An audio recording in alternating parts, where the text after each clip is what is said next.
Okay. For the benefit of the VOD, this is the start of the RTBR Division 3 mapping stream. You know how these things go. I have to wait until I have a link from YouTube that I can post around the place. So give us just a sec.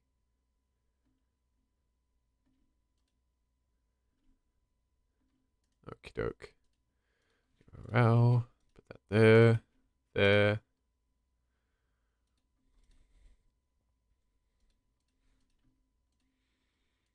Put this in here.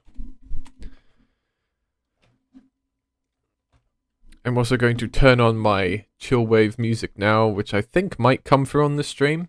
And I'm also going to stream my screen for my co-hosts in Discord, because it doesn't really matter. I can just stream my screen for those guys.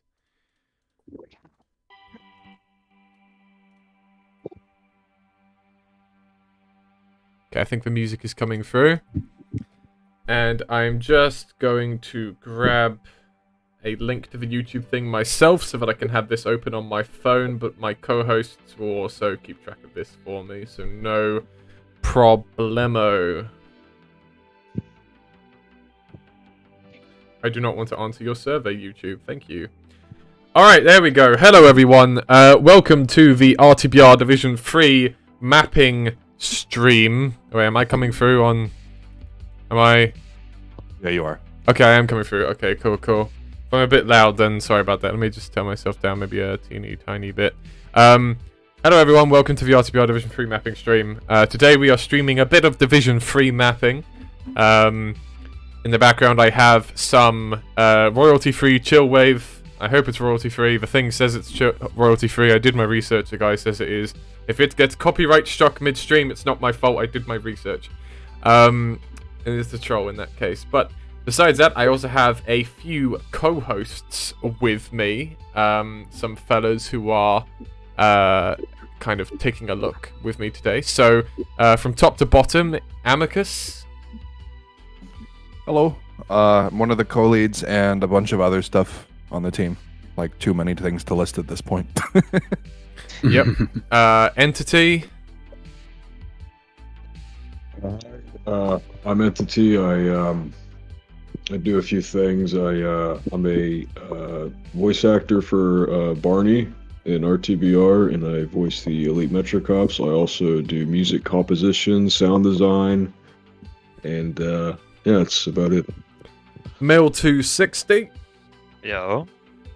I'm basically just board passing some maps. Cool. Aussie Det.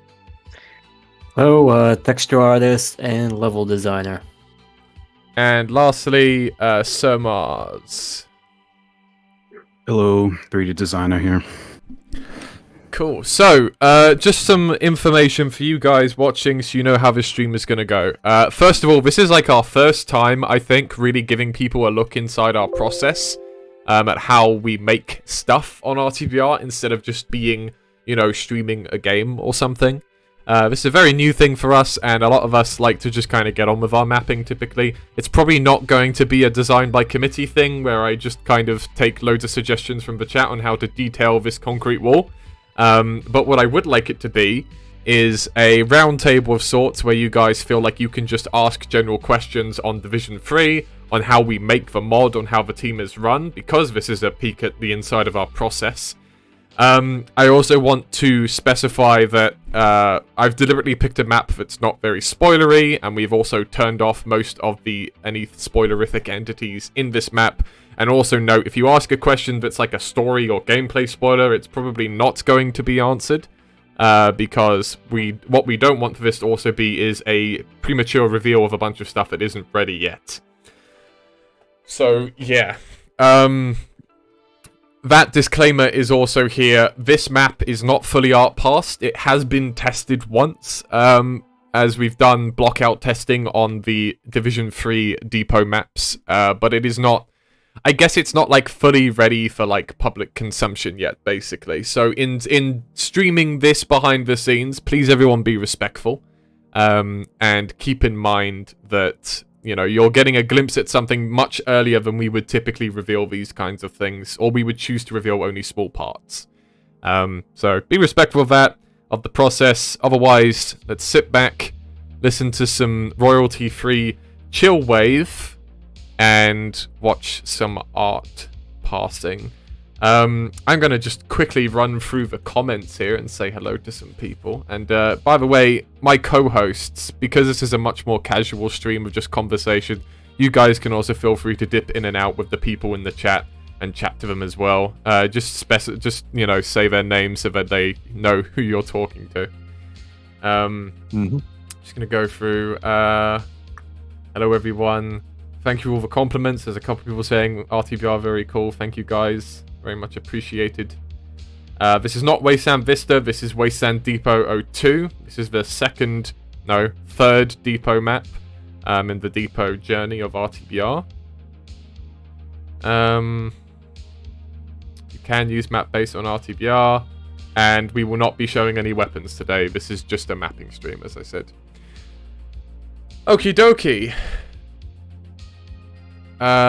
Right. So, for the people who are watching the YouTube live stream, can you guys see me moving around the map a bit? I'm just gonna fly around the map for a minute just so we can check that stuff's coming through live. On my end, it looked like there was like it was being very framey, but just you guys let me know if you're seeing some fly-throughs of the maps. Yeah, I can see it. Yeah, it looks good. Yeah. Yeah. And that's on the live stream, yeah, right? Not just on the share screen I'm doing.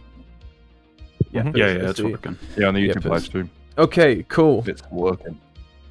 So, my process when it comes to mapping is, since I'm only streaming Hammer, you guys aren't going to see this, but I've also looked up on Google Images, just, you know, a bunch of like reference images for various things. My favorite keyword is the word abandoned. That's pretty good for getting rundown environment inspiration for stuff like stains, where pipes kind of tend to show through once bits of walls have collapsed, and that sort of thing. As well as, like, you know, just ideas really for kind of putting things together, ruined tunnels, that sort of thing. So I'm just having a quick look at some of those references now to familiarize myself. This part of the Depot 02 that we're in at the moment is a sort of a garrison area. So Depot 02, Depot 01 is kind of like an introduction to the depot and has some implications for how the depot itself works.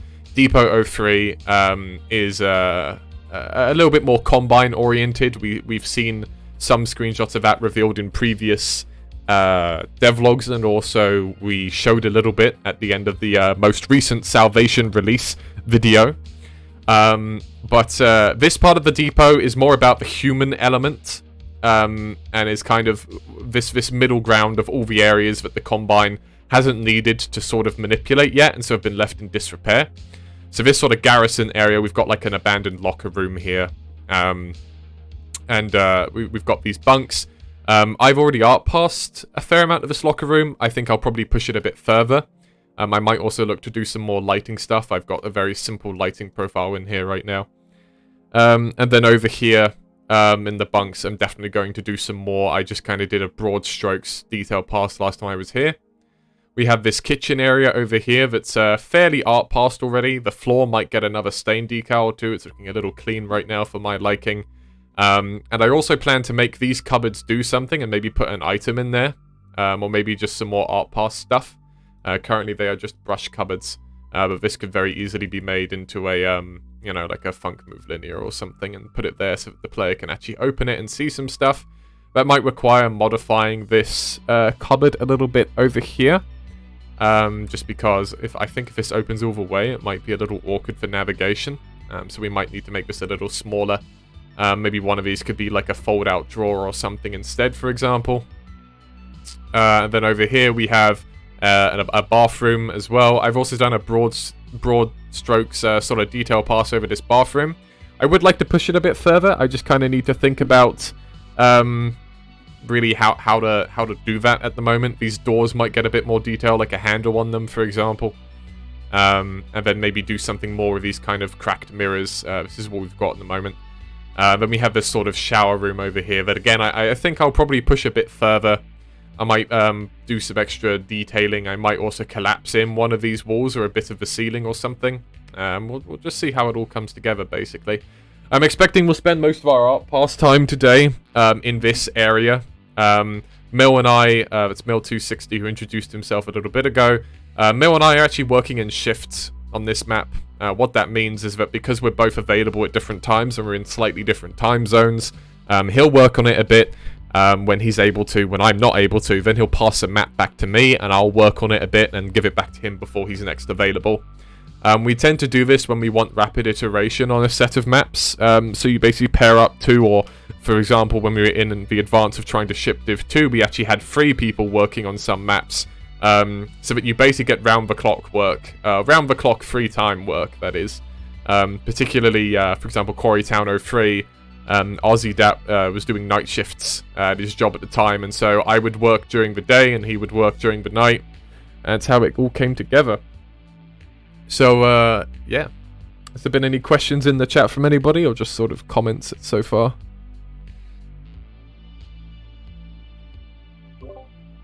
Did see someone asking, why aren't you using Hammer++? Is it incompatible with the RTBR branch? So, I'm an old fogey and I like slamming hammer tools, to be honest with you. That's the cheeky answer. The long answer is Hammer++'s fast compiles are generally a bit worse than slamming hammer's fast compiles. They are a lot faster, but slamming hammer's lighting profile on a fast compile is a lot closer to the final lighting profile than Hammer++'s. You get a lot of light map issues, I find, with Hammer++, particularly on displacements. Lighting is not so good. Obviously, we don't ship maps unless they are full final compiled with cube maps built and node graphs and everything. But when I'm iterating on a map, I want to be able to kind of get a general picture of how the visuals are coming together, and I feel slamming hammer lets me do that better. A little bit more unique to my particular role on the team, we do a weekly dev build internally. Well, usually weekly. Sometimes it falls apart like over holidays. But basically weekly we do a dev build that has new updates, map updates, models, all that kind of thing. For me, being able to compile 5 to 8 maps at once to get all the updates into the dev build is really useful. Hammer++ doesn't seem to be able to do that. Every time I compile a second map, the previous map's compile window closes. But with Slarty Hammer, I often am compiling 5 to 8 maps at once for an evening. So yeah. Also, to answer your question, I mean, it is compatible. I am using Hammer++ to map as well. And that's what I prefer. I prefer actually ++ over slamming or the vanilla one. There you go. Right, so I'm going to do some stuff now. So this room, as I say, I feel could be pushed a little further. How I tend to do that is with more trims. I've picked a texture on this wall here that's a little bit more interesting to start from. It used to be this texture over here, so then this room kind of looked like this a bit more. And for me, a baseline when I'm mapping is I pick a world texture I really like that I feel like is good to build off of. I like this one a lot because it's got a lot of grunge built into the actual texture, and we've also got a trim built into the actual texture. So for example, I don't know if I'm necessarily going to do this, but if I wanted to, where are we here? Right, if I just do this for a minute. If I wanted to, for example, do something like this, and then like, is that in there? Yeah, okay.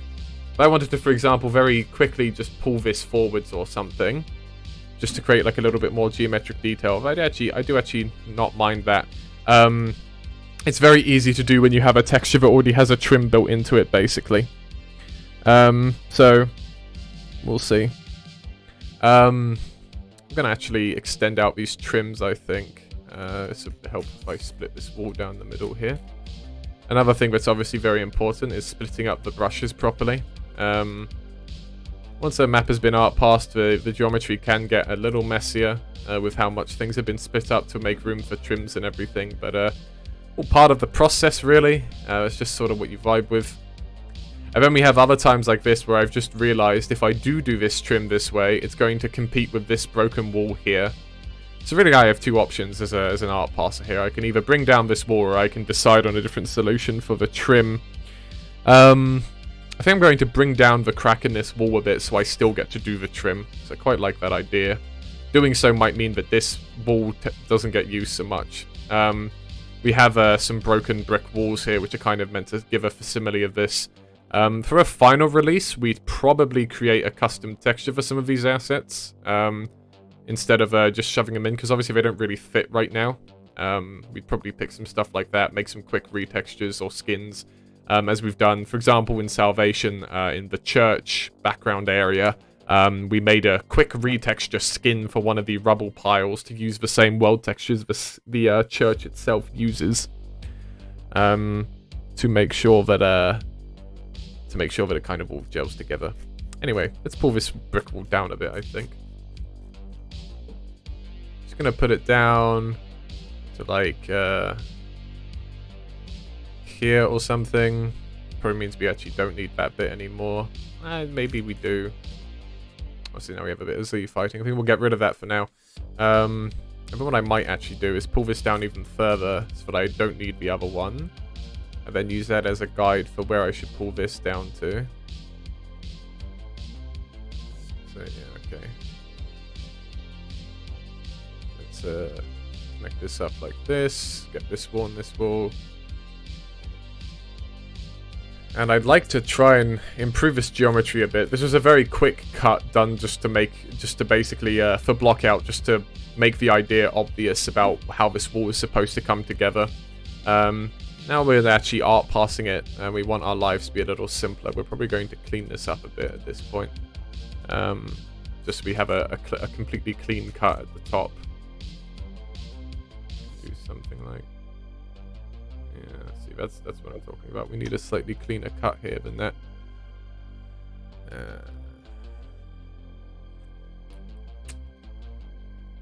Let's think about this for a minute.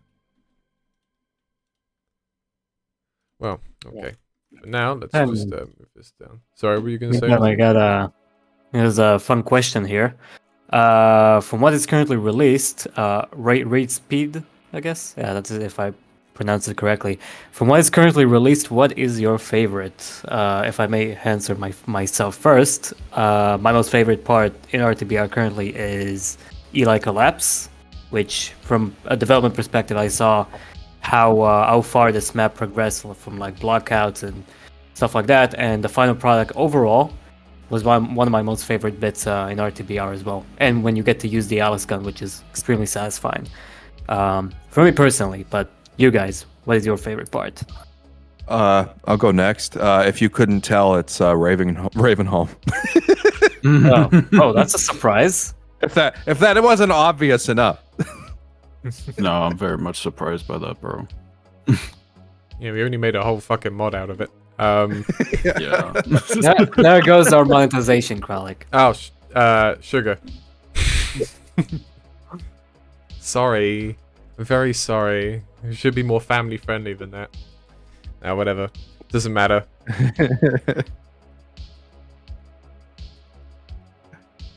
Anybody else? What's your favorite part of not Salvation? I see I've got Ravenholm on the brain still. Well, yeah, also. What's your favorite part? Braining home. I can go next. I would say when Barney owes you a beer. It's a pretty cool I part, think another thing. I think probably one of my favorite moments is Eli Collapse right there with RZ, because that was something like I haven't seen that in development. That's like probably the only map in Division 2 that I was not expecting at all, despite me being on the team, right? Like that was something I haven't followed at all. So that blew my mind because I didn't expect any of that, and that was like feverishly awesome. But yeah, like when you get the Alex gun, that was cool. Like in even reusing one of the episode 2 animations for Eli Collapse with the portal spoilers. The portal storm, that was pretty cool. And I guess another one for good measure is I like the facility. Yeah, it was Facility 01. I like the Facility 01 fight. where it plays one of my tracks with the ambush from the Metro Cops. That's probably my favorite track I made for RTBR. So that was pretty satisfying to see that play so well in that section.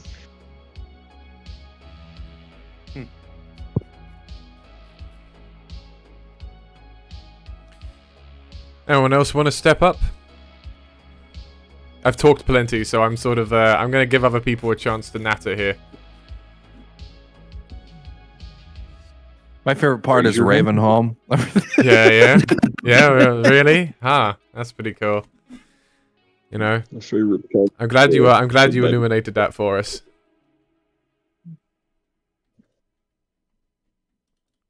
My favorite part is Sorry, what was your favorite part again, Amicus? Yeah, I couldn't hear it at first. time. Yeah, I completely missed I it. sorry. really like the Manhack Arcade. Oh yeah, that's really cool. That's my favorite part too. But Ravenholm's pretty good too. Yeah. Yeah. It's pretty wild. Very neat. Very, very neat. Do we have any other responders to this question, or are we going to move on to another question? I'm sure there's more. I would like to make an honorable mention to Console Plaza 01 and 02. I had such a wild... I had fun working on it, especially implementing all the new combat sequences and stuff like that, which...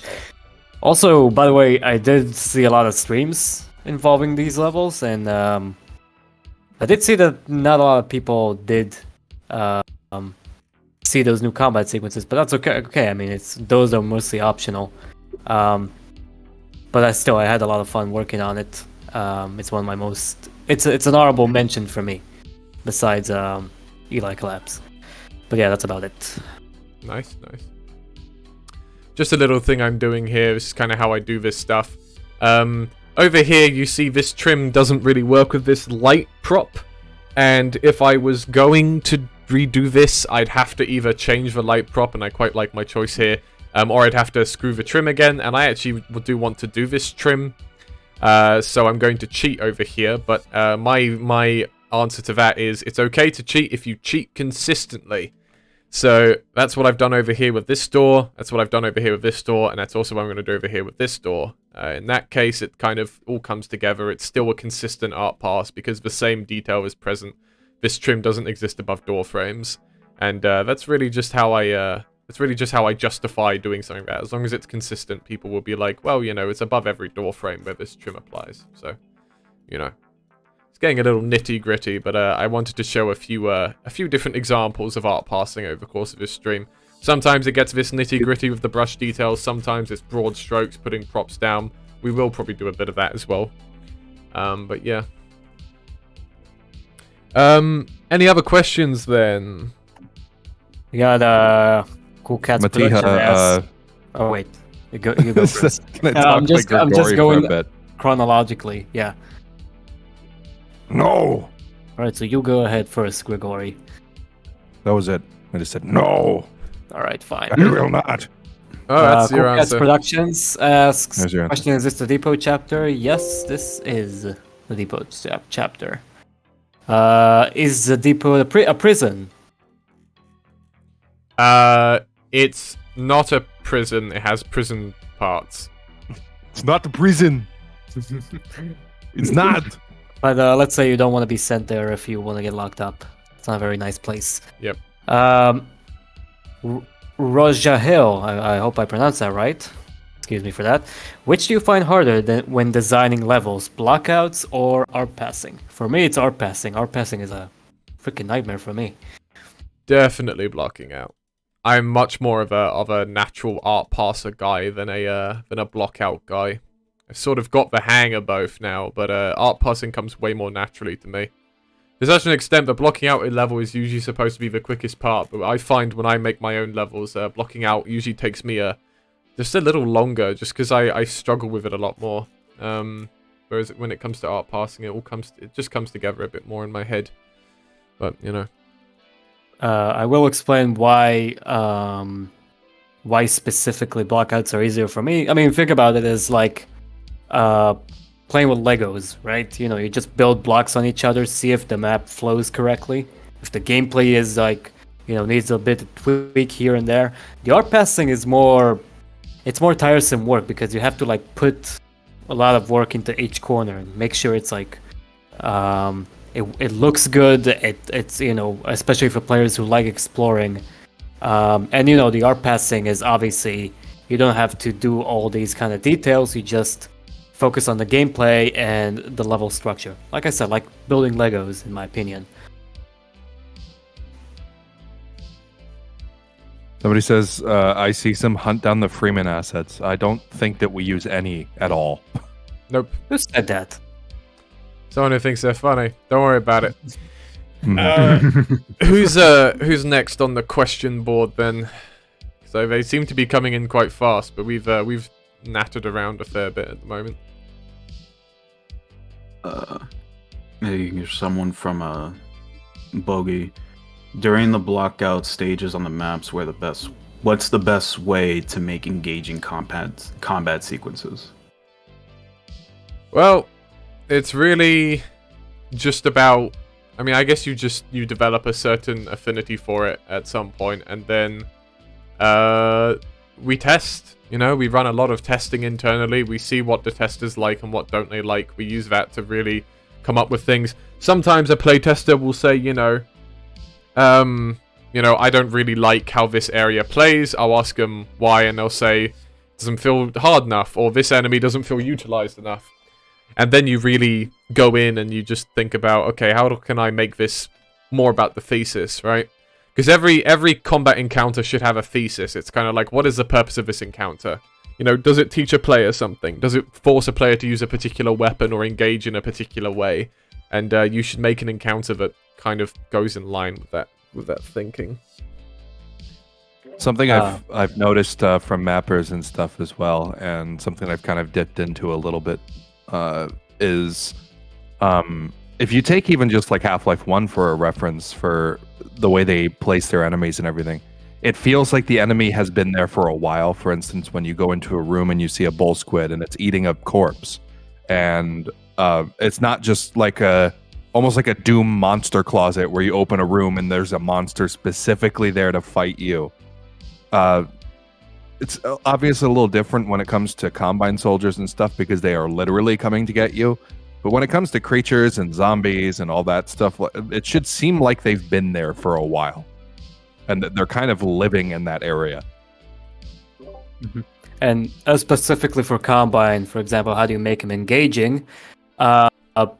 Something I don't see in a lot of mods, for example, the utilization of squads and cover points and all kinds of choke points and ways they can flank you and stuff like that. So this is something, for example, I implemented in Console Plaza, which in the previous version it was kind of lacking to my experience. And then I started adding a little bit more of like squads of Metro Cops actually utilizing the cover points and shooting at you from afar. One is covering, the other is advancing towards you. Also, maybe give them different loadouts. One will have a manhack. The main, let's say the elite, will have the grenades, and so on and so on. It's basically, and also obviously you need to make sure they utilize the environment a lot. So that is a lot of playtesting.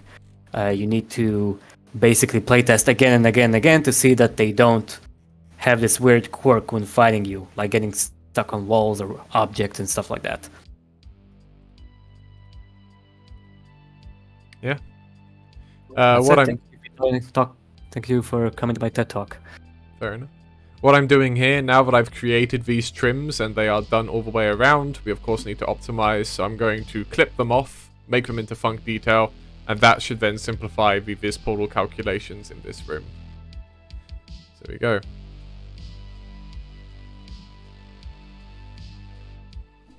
Okay. More questions. Let's keep the ball rolling. I'm sure we're never going to catch up with all of them, so we may as well just keep on going, I suppose. Somebody who's likely interested in becoming a tester, but I think this is probably good information for people to have, was asking, how does somebody become a tester for the project? So, I think that there are really a few types of tester, right? There are the people who just kind of play a thing and go, yeah, it was kind of cool, I guess, and just sort of give you an average player's perspective. And there is value in having one or two of those people around so that you can kind of know what is the average schmuck going to think when they actually play my thing. But that's where they're useful in a sense, right? And once you have a couple of those kinds of tester, you really don't need any more than that.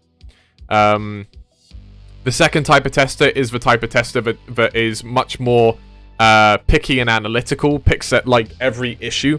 These are the kinds of testers who will help you polish. If tester 1 helps you with general vibes, tester 2 helps you with polish and that kind of thing, so they'll be able to pick out floating props and, you know, props that you shouldn't be able to walk through, small lighting issues and that kind of thing. And there is value to that kind of tester as well. Most testers who are pretty good in this community are that kind of tester. And that's perfectly fine, because that basically means your mod will be polished, and they still often have fairly good gameplay critique. Now, the rarest type of tester, and I've only worked with a few testers like this in my time as a mod developer, the rarest type of tester is the kind that almost thinks like a developer in...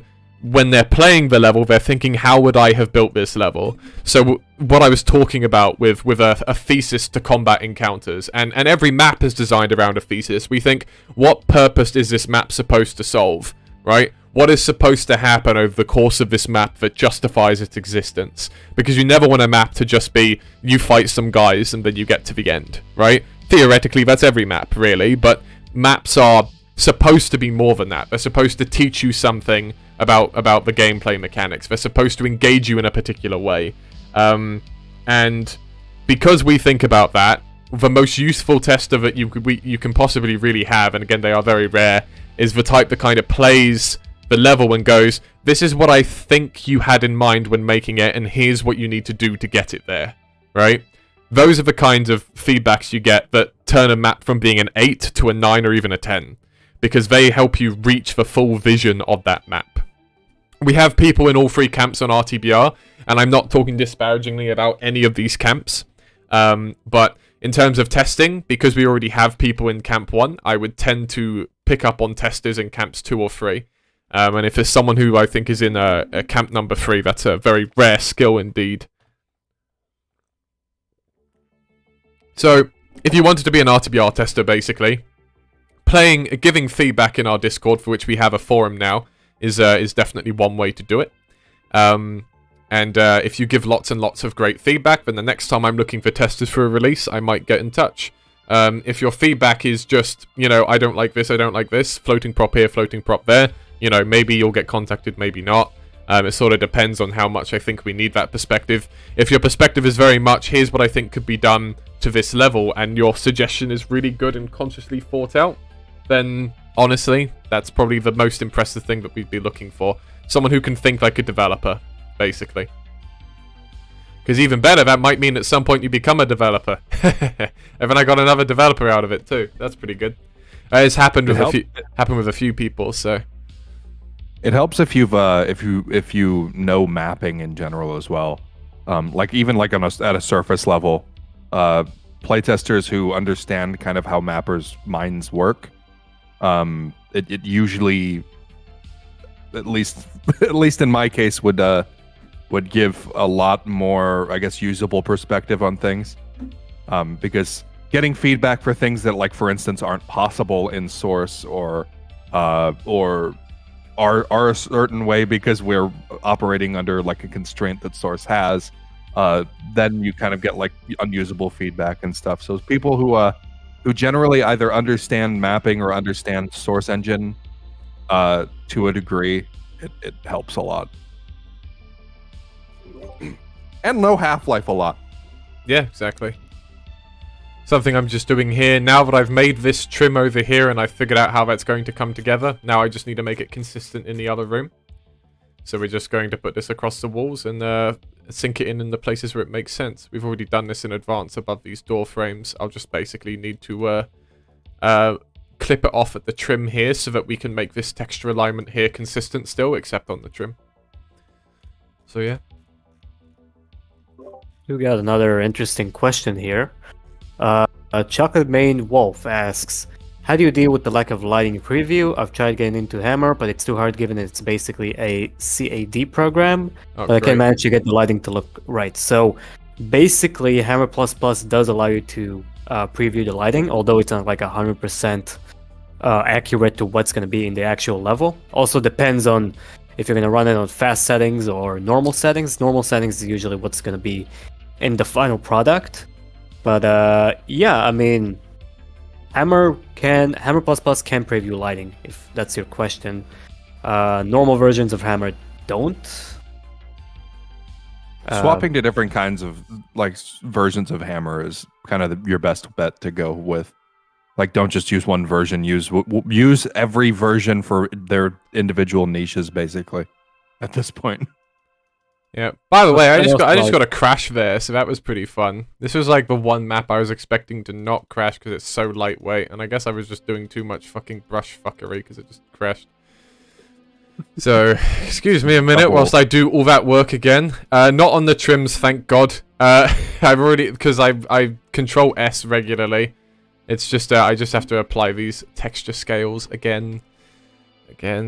Anyway. There's a good mapping insight into how mapping works. Expect things to not work. Yeah. You know, it's even really great when the autosave crashes when I open it as well, so that's pretty good. Yeah. That's like, great, well, that's a good feature, isn't it? Is what it is. As I say, we lost barely any progress. You learn to train a very good Control-S save finger to stop yourself from losing stuff.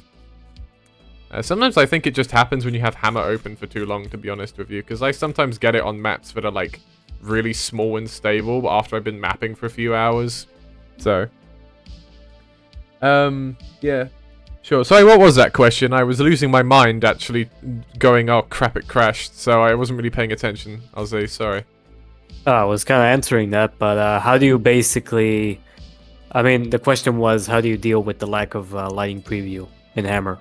Oh, I just run a fast compile. Sometimes if I just want to see the area, but lighting preview in Hammer++ is pretty good, and I have used it in some places, but as I say, there are differences still to the in-game, and it's good for broad strokes, but once you start getting into like really serious art passing, I think it kind of doesn't hold up as well.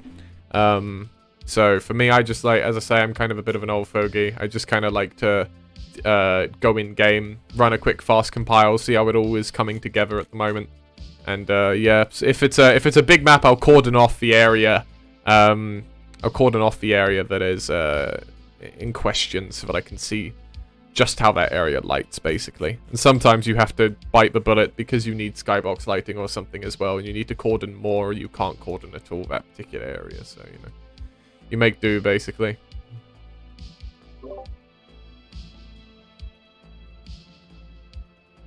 For anybody unaware, cordoning is where you just you basically draw a box over the area, and it only renders that area. Yeah. When you compile. Yeah, and that obviously saves a ton of time. So if you're just testing one piece of entity logic a bunch, you just want to see how one thing goes. Sometimes if I'm testing entity logic across a whole map, I compile with VRED and VBSP and VVis off, because then you just get the raw bones of the map and it looks really wonky, but all the entity logic works, so who cares? So it's pretty handy. Not VBSP off, sorry, just VRED and VVis typically. If you have VBSP off, you wouldn't even have a fucking map, so you know, is it? Pretty sure we've answered this before, but somebody asked, Humongous Nuts asked, will name. Division 3 add the OICW? Yep. The OICW will be probably the signature weapon of Div 3. You will get the Gauss gun as well, of course, but we think the OICW is going to become your workhorse weapon. You'll still have the MP7 for close range engagements, and you won't have infinite OICW ammo, but yeah. Humongous Nuts, that's a great name. Great name, thank you very much. It made me chuckle, that's nice. I saw another interesting question. Wait, let me see if I can find it again. Thoughts on Source 2 Hammer? I like that there is no skybox and there is no, I mean, the fact that you don't need to seal a level in order to make it work. But other than that, I haven't really got to use it yet. I've seen some really great stuff done with Source 2 Hammer that definitely has me thinking, yeah, this thing is very powerful, but unfortunately for us, there's just not a lot of benefit. It's not really very easy to do a Source 1 to Source 2 workflow. Source 2 to Source 1 workflow. Source 2 is quite good for actually kind of making some props and that kind of thing. Because it's more of a modeling tool than a level design tool, quite honestly. But yeah. So pretty good. I think it's quite impressive that Valve has still released a best-in-class level editor, and proven why all the other engines really need some good BSP tools to be worth a damn. But you know, other than that, not a lot of use for us. There's a name in Cyrillic which I don't know how to pronounce here, but they asked. In one of your streams, I saw a Half-Life 1 weapon box model. Are you planning to have these boxes usable? No.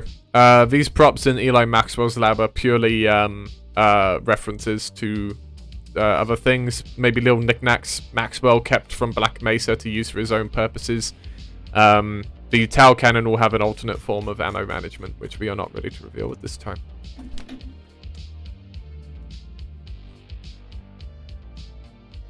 A question from Dimitron.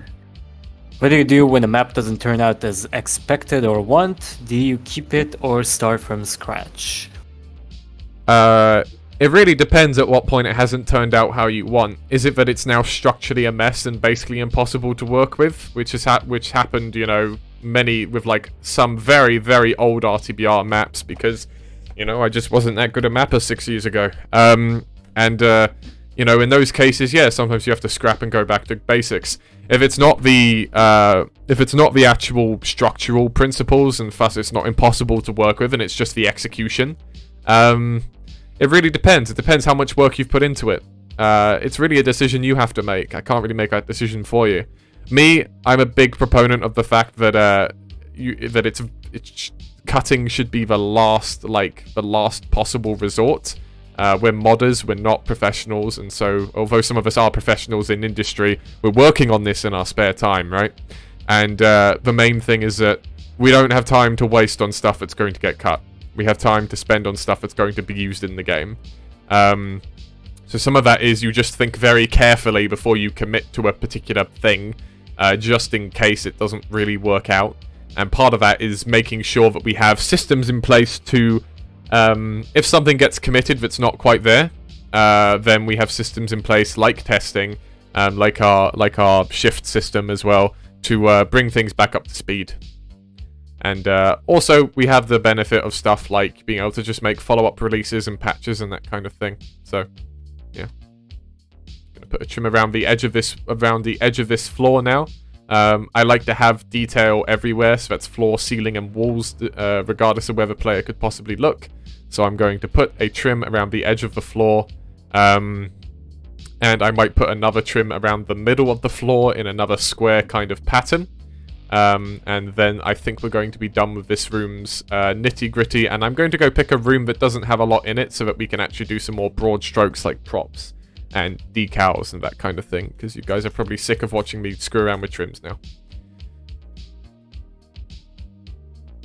But we can keep the questions rolling in the meantime. Flynn141 says, hi, I really love R2BR. Thank you for its existence. Not a question, but that's a nice message. Thank you. Very lovely. Thank you very much. Man. It's very much appreciated. Jola asks, making maps in Hammer is good or bad adventure, testing, etc. It's a fun experience, you know, if you get past sometimes the burnout or sometimes Hammer crashing. It's fun. It's addictive fun. Yeah, there's a lot of power to BSP for rapid iteration, right? This is what I mean by modern game engines really need better BSP tools. Like, we can iterate on levels really fast. You can go from having nothing to a kind of playable level in the span of an afternoon, right? And that's something that's just not possible when you're doing, like, mesh-based stuff, right? And so I really appreciate that ability in Hammer to kind of do that sort of thing. Again, not something we have the luxury of in newer engines sometimes. Some engines like Godot and stuff have plugins and Unity and Unreal that kind of let you have some good BSP control, but it's always going to be a little bit dodgy when it's not native. And native, I think it should be. Yeah, coming from Unreal, because I used to map in Unreal a lot before I switched over to Source, which is usually the backwards way people go. But I used to really struggle when it came to mapping in that, because I've noticed that things like Unreal and a lot of the mesh-based kind of mapping tools, they typically lack as good of blockout tools as Source has. I think that's something that got me into Source a lot, for especially like lately when it comes to me actually doing anything in Hammer, because I actually have been learning Hammer semi recently. Is just the blackout tools themselves. Being able to put down a brush and just press enter and it's there is wonderful. And a lot of other game engines kind of just don't have that for some reason. I remember when I was in Unreal, I had to download an asset pack to block out things like in a way that I could understand, and I wish more game engines had that. Obviously, Unreal still has blackout tools, but they're nowhere near as good as Hammers are. And I think it's at that point where I think they're going to phase out BSPs at some point. Which is sad. I like BSP. But in a way, it's like, that's just how the industry progresses, though. Because BSPs, they do have their uses, but they're very limiting to what you could actually use them in a modern sense. Well, they will always have a place in my heart for blockouts at the very least. Same.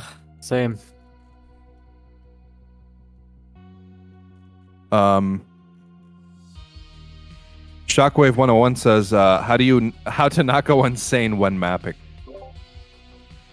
Occasional coffee breaks and gaming breaks, and mostly, sometimes also breaks to go outside and touch grass. That's what I do. Yeah, take breaks. That's the key.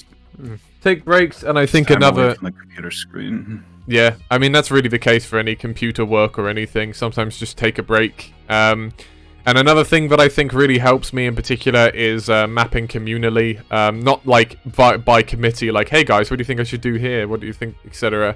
But more like just, if I'm sitting in my room by myself, art passing or whatever, it's kind of, it can get a little draining, after like as little as like an hour or something. But, so when people on RTPR have seen me many times when we're in the run up to a release and I have a bunch of feedback to deal with or something, just hop into the voice chat and just throw on a music mix and sit in there for 8 hours, and people coming in and jump out and stuff, and some people are in there like the whole day as well, and it makes it better when you're kind of doing it with people, basically, is what I'm saying. I think that makes it a lot easier to manage. Mm-hmm. You did skip a question here, Amicus. Gordon asks, what's a good way to learn level design? I have Hammer++ installed.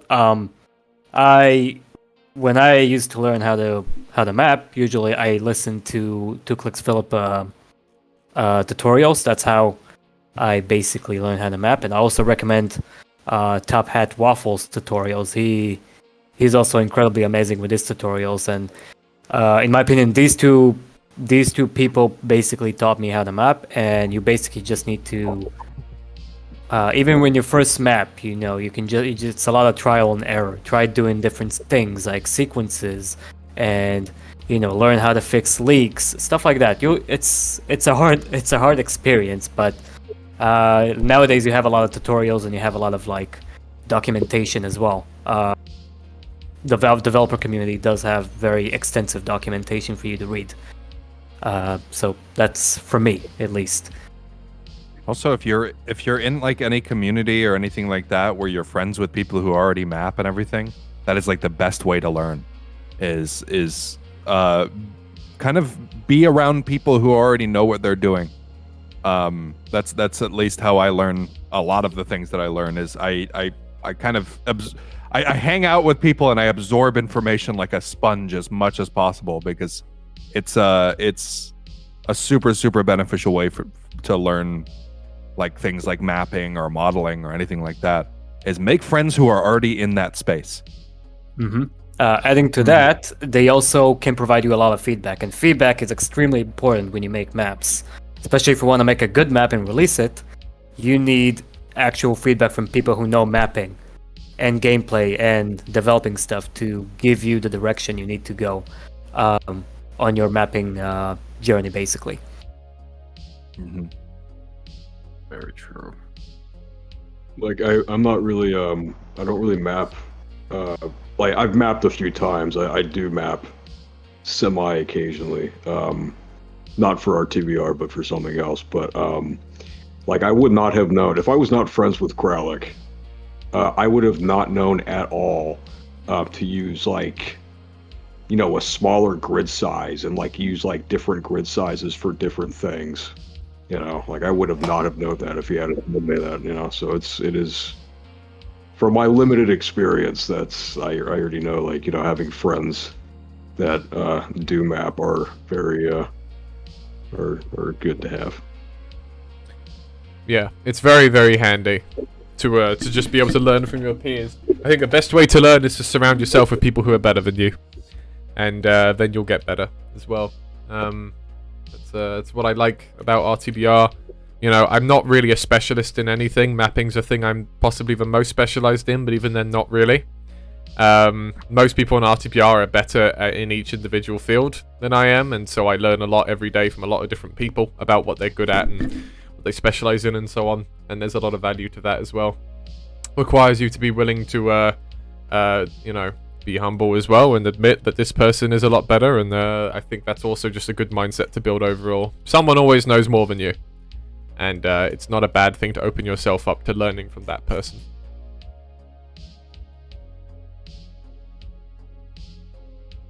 Yeah, I would say breaks are like also. Yeah, I mean breaks are important, right? I mean, actually, well, actually, I don't mean to be, you know, a jokester or anything, but and I can actually attest to this, and that I have actually done this, and you can laugh or whatever, but I literally did pull, like I went outside, went to find some grass, and I literally pulled out a fistful of grass. Oh yeah? Put it next to the computer desk, and it's done wonders. So like if I'm mapping, I went and grazed. If I'm mapping in Hammer, all I have to do, I mean, if I want to get the touch, you know, the grass experience, all I gotta do is just, you know, pet the fistful of grass I pulled out of the ground. Fistful of grass. That's my favorite source project. Excellent. Bog. Yeah, after mapping for 2 hours, I just want to go out into a field and graze. Yeah. Sometimes, or somebody would like to, before question, if it's how do you stop Hammer from being so insane? Sometimes after long mapping sessions, I just go outside and then I just start imagining the geometry of like buildings and parks and stuff like that. I'm like, I think I'm the only one who imagines that, but I'll be surprised if somebody else does as well. That's called an addiction, my friend. Yeah, like I said, addicting fun. Hence my previous statement, addicting fun. Yeah, I do the same thing. I literally like step away. This is why I know how to map, but I don't do it very often because when I do it, I become obsessive about it. It takes over my life. I do the same thing. I'll be at the fridge and I'm like, these props look weird. Maybe I should take these props out of my fridge. Or maybe I just look at a bunch of buildings and be like, oh wow, they optimized this area real good. They optimized this street. You know, I'm sometimes out with my fiance and I say, you know, that if I made it, and I'll look at a building and it'll be like a really flat building. I'll say, if I made that in my mod, someone would have a go at me on Twitter. If I made that building, someone would be talking about how bad our art passing is. And so I have to make every building be the most interesting building you've ever seen, because someone will complain otherwise. No building has ever been boring in real life. just so the people in the stream know what I'm doing, I'm trying to think of ideas for this bunk room, and so as well as just looking up abandoned insert thing here, which is a great reference point. What I'm also doing is I am looking up pictures of Amnesia the Bunker's soldier quarters, because I think the bunks in there are pretty good, and unfortunately these are all just pictures of like gameplay. So I'm not going to do this now because we are streaming, but sometimes, if I'm making an area and I do need some inspiration for how to do a particular bit, I will actually go and play a game that has a bit like that. And so right now, if I wasn't streaming, what I would do is I would boot up Amnesia the Bunker, and I would go into that area, and I would maybe take some reference screenshots. I'm making some 40s trenches for another thing I'm doing, and I took some screenshots, for example, from Origins, from Black Ops 2 Zombies, right? Because those trenches are really, really cool. I know they're like World War 1 trenches, I think, but it's kind of, you know, it's the same principle, right, in terms of the aesthetic and everything. So... you know, sometimes you get results and sometimes you don't when you look up games, because often you're just seeing people taking random screenshots, and I'm not really finding anything of the soldiers' quarters here. But yeah, just thought on that. Let's keep the questions going. This question here, I can't read Cyrillic, so I can't pronounce his name. Have you tried gold source mapping or modding in the past? I've done a bit of gold source mapping with Cry of Fear, but only like a teeny tiny bit. Otherwise, no, not really. Quite good friends with Jane from Signal Lost, and she's talked about it a bit on and off in the voice chats as well. But yeah. So I just translated their name. It's Sergey. Oh, it's Sergey. Oh. Yep, and they just answered. Yep. Oh, okay. There was one, it kind of relates to the how to not lose your mind mapping, but do you ever get to a point where you feel stuck or lost as to how to continue with a level? Or just motivation fizzles out near the end, right before the completion of a milestone? That was from Chocolate Maned Wolf. References like Kralik was mentioning here. Is a good way to get new motivation, and also it's kind of a two birds with one stone situation, where it's not only are you getting reference for new areas and stuff, but you're also stepping away. That's probably the takeaway in general, is step away occasionally, because if you just stare at something, this goes for like literally anything too, not even just mapping, but if you have something that takes a long time, and you are just sitting there and you're just staring at your screen rather than getting any work done, take a break. Like make yourself available to the work when you feel motivated and everything, or even just sit down to work and have that mindset. But if you ever hit a brick wall where you're not able to do something, just do something else for a while and come back to it. You may find that you come back to it with a fresh mind, and it just helps a lot.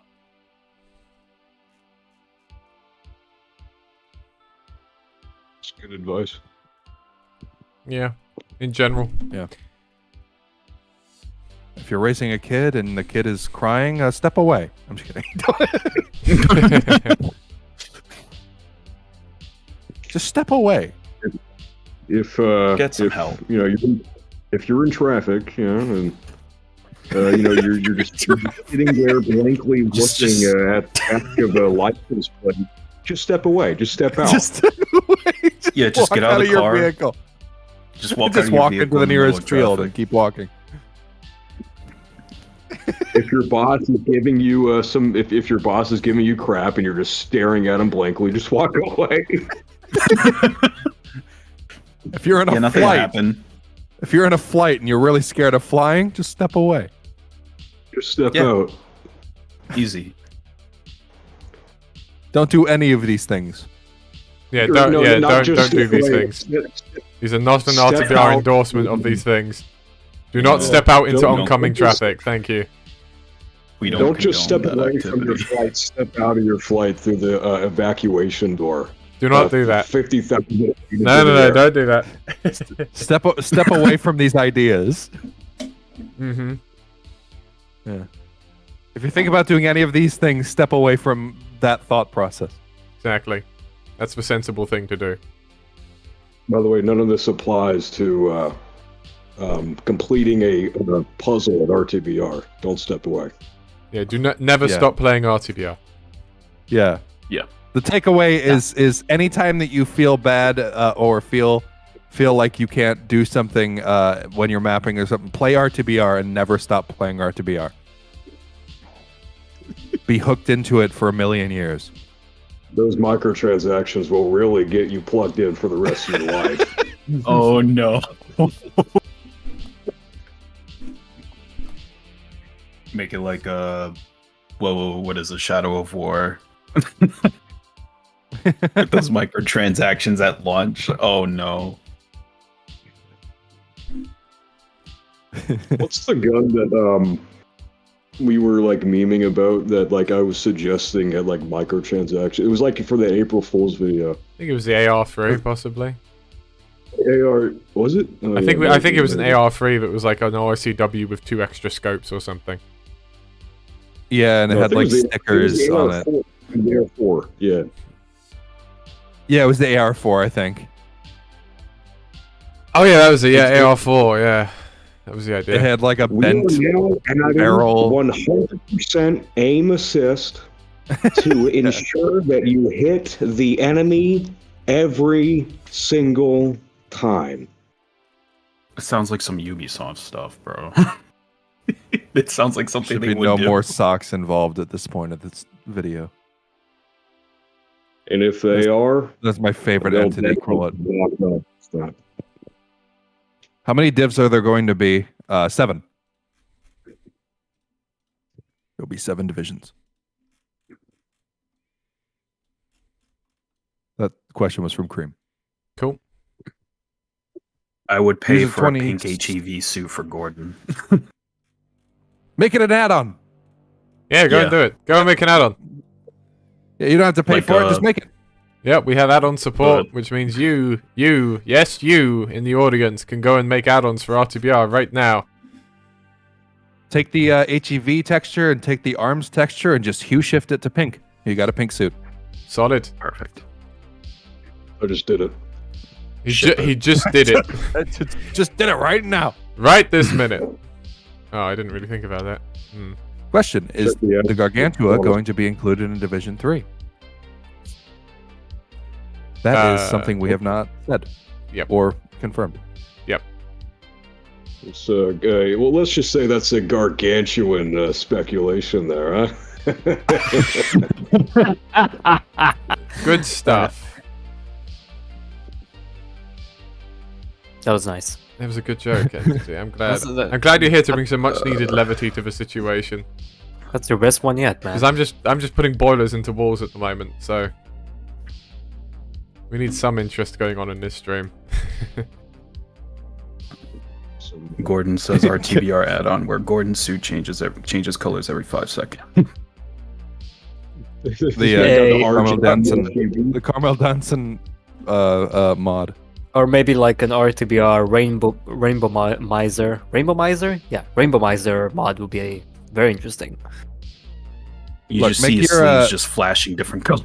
It's just the suit flashes different colors, and then every enemy is like randomized and has random voices or random sounds and stuff like that. I think some of the GTA mods have that kind of thing. It's fun. It looks very fun. Make your Sorry, suit texture and your flashlight texture an animated texture. Make the flashlight one an animated texture that hue shifts constantly. There we go. That's how you achieve that. Just a fair warning, include like obviously a warning for schizophrenics because that mod won't be very nice for the eyes. I think you're thinking of I forgot what it's called. I know. I I can't remember what it's called either. Hang on. Epilepsy. That's English. it. Yeah, epilepsy. Not English. schizophrenia. English is a very difficult language, boys. Okay, sorry. It's hard. That's fair. That's fair. It is. Isn't it true that English is like if you're not a native speaker, it's like the hardest language to learn? It's a myth. It's a Is myth. it now? I'll bet. Yes. I'll bet something like Chinese might be slightly tougher. To be Something. honest with you. Mandarin, not Chinese. I mean, something- it's Chinese traditional and Chinese simplified. It's one of the things that's difficult to learn about English is a lot of the slang. Baseline English though is actually not hard to learn, especially if you're already in a Romanized language. If you know the Latin roots, you already know a lot of it. It's like learning Spanish, it's like learning Italian, it's like learning a lot of these languages that are Romanized. So the slang is the extra part that's kind of hard. If you're wanting a language that is super hard to learn, it'd be something like Haitian Creole, where the entire language has a ton of slang and leans on slang a lot. Stuff like Creole languages are crazy. Like they are really hard to learn.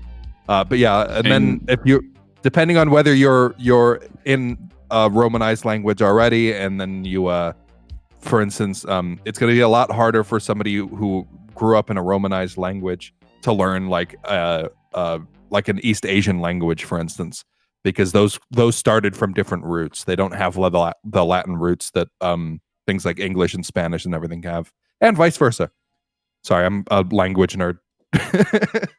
No worries. I mean, I actually contend that Japanese is quite a little harder. Like it is kind of a little harder than Mandarin, just because it's an SOV language. If you're an English speaker, or if you speak a Romanized language, right, then SVO languages are kind of easier for me, right, because I come from SVO. I think Mandarin would probably be a little. I think it's a little easier for me because it's easier to adjust. Otherwise, with Japanese, you have to train your mind to speak backwards like Yoda. Like basically like Yoda, yeah. backwards, literally backwards. You're basically speaking as Yoda in a different language. That's basically like you imagine training your mind to say, I this did. Yep. Yeah, basically. That's direct hard. translation. Should we get to some questions, fellas? Yeah, sorry. we We got carried away too languages. much. Yeah, we did. I love this Yeah, I'm podcast, Titosaur says. And I see everybody is making fun of my schizophrenia. Yeah, I'm sorry, okay? I don't know. I forgot that word. It didn't come to my mind. I'm sorry, okay? Jeez, kill me already. Clearly, we need to start a podcast, I My think. Yeah. Us- oh my god! If we make a podcast, podcast. that'll be. I don't know if it's an awesome idea or the worst idea we've had yet. Probably the latter, to be honest with you. Probably ought to just make more mod stuff. Well, as we were, let's Who get. says, I wonder if Grigori plays dress up with the zombies he keeps in the pyres. It's a little Bundy of him, really, isn't it? Yeah. Yeah, he's the reason what they're all wearing the same jacket and pants. That's canon. Exactly. Thanks, man. He just had a whole warehouse full of those. I'm looking for questions. Hold on. That's what I'm looking for too. I'm sure we have no shortage, surely. Are there yeah. going to be new console speeches? LC Habibi says. When will we have them? Sorry. Just are there going to be new ones? Absolutely, there will be at some point. No, he's never going to speak ever again. Yeah, he will speak at some point. In the rest of the mod, he will speak at some point again. So. Let's see. Oh, hold on. You were saying? No, I was just gonna say I think we're gonna be adding even more, sprinkled around the place as development goes on. Like did two, whatever. Yeah. Of course. Jehovah Harvey says. Because it is a lot of fun to. Sorry. Oh yeah, no, it's fine. Jehovah Harvey asks, was First Encounter Soul Recon an inspiration for raising the bar? Because some of the Combine soldiers look like replica soldiers from Fear. That was not a reference point for Andy when he made those soldiers. It looked like something from Fear, which is cool, but I don't think they were a reference point. 88 Upward says, "Hey guys, I have a question. Do I need a good PC to make maps? Because I'm really interested in making my own mods in the Half-Life universe." Not really. I'd say a good processor is good to have. That's about it. Good processor and a little bit of RAM. But the processor is going to affect how fast your map compiles. So that's probably the only thing that you really need a really good thing for. It's a 20-year-old program. Is it 20-year-old? I think Yeah. it's... Yeah, Yeah, wow. It's roughly. really old. You can buy it a drink nowadays. Yep. GPU wise, you could pretty much run Source on a potato nowadays. Mm-hmm. Yeah, it's a CPU based engine in general, so it's CPU is probably all you really have to worry about when it comes to mapping, especially with compiles. I think that compiles, if I remember correctly, compiles lean on the CPU a bunch. Yeah, and they are CPU limited to an extent where having a better CPU eventually stops really helping. Yeah. So it's in the same way as Source is kind of limited in that capacity as well. So it's a little dodgy, unfortunately. So somebody asked how many divisions are there going to be? 7? Yeah, I think we did that one. We did that one? Yeah, Alright. I already answered that one. I have selective hearing, my bad. It's fine. I think it's called schizophrenia. No, wait, epilepsy. Wait. That again. Ugh. Arnabus asks, are we going to see some elite soldiers in Div 3 or are they going to appear in Div 4? It's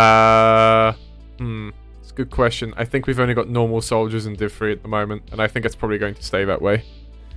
Elite soldiers are very, special, right? They're elites. So, Special forces. yep. One sec. I'm just going to mod Wave, who I realized is not a moderator yet. Wave is one of our mappers, so he should be a moderator. There we go. Go on, keep those questions rolling. We'll never get through more. I'm marking them down right now, so any of the ones that we don't catch randomly, I'll make sure that we go through the list. Mm-hmm.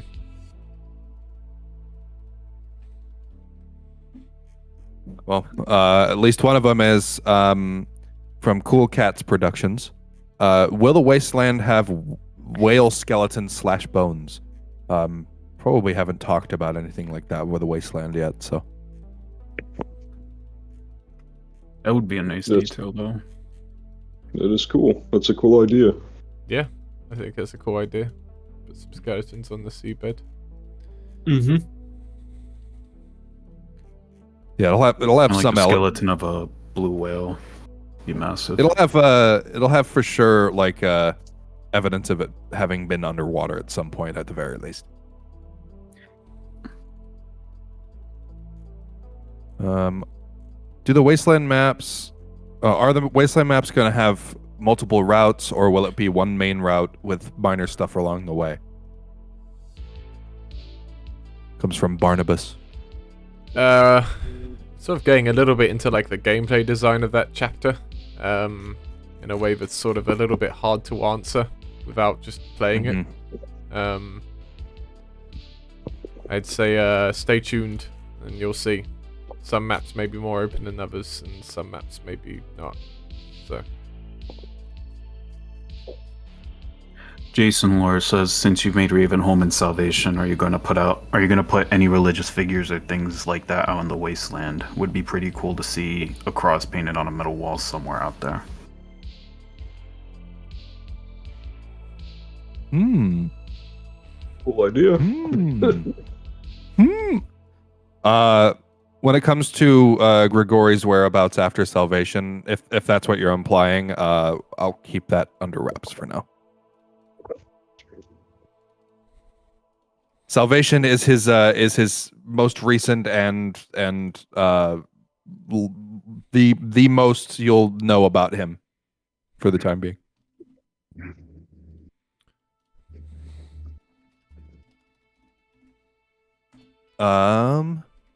Half-Life Fanboy says, how long will the entire playthrough be expected to be? If you're talking about Division 3, we don't really have a time frame for that at the moment to really reveal. When it comes to Division 1 to 2, probably, what's that? That's like, what, 4 hours? 5 hours? Depending on how fast you play.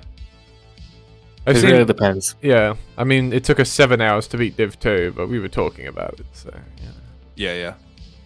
Like, I would say start to finish, though, like, beginning of the game to, like, end of Division 7, we don't really have a time frame for, but if we go by the current trend, it'll probably be something like 20-something hours, but that's just a guesstimate and not any at all something we're aiming for.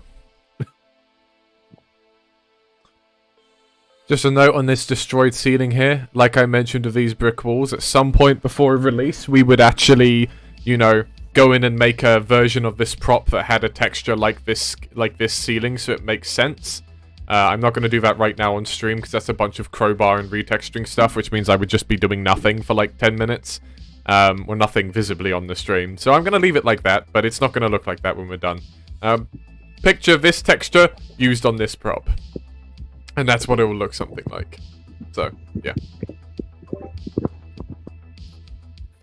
I think this texture is actually meant to go with this. No, it's not. Huh. Is there a texture it goes with? Maybe there isn't. Well, anyway. Let's keep going. Questions. Dimitron asks, how should I go about making a map in RTBR style? Play our maps. Yeah, that's a good idea. Yeah, play the maps. Gotta get you it's kind of hard to explain because a lot of this for me at least is just kind of instinctual. Like I just go, this is the kind of detail I'm gonna do here, and other people on the team have their own ways of kind of doing these things. But really depends. I'd say you'll just have to see what works for you, really. So. Yeah. Also consider that RTBR maps are slightly more detailed than default Half-Life 2. Quite a especially bit more on walls and detailed in stuff. places, yeah. And also that our maps don't really conform to the very specifically like Eastern European design as well. We have a lot of different design in like the streets and everything like that, for instance. So it's you don't have to make it look specifically like Half-Life 2, where that's very obviously like based off of like Sofia, Bulgaria. Whereas like RTBR in general just has just a lot less of that specifically. It's not specifically like based on Sofia, Bulgaria, for instance. A lot of Gothic, a lot of some European influences, but It's European and East Coast meshed together, in my opinion. East Coast United States type thing, yeah. We even talked more about Boston type, because Boston actually is very European styled in real life as well. Mm-hmm. Yep. It's very true. Got Yeah, some kind of a mix of both of that. old colonial architecture and all that. This comes from Midziane. I don't know how to pronounce this one. Midziane or something. Will the H&K GR9 be in Division 3? No. There's not a weapon in the core progression. When we planned that weapon to be in core progression is not in it's not something we've revealed yet.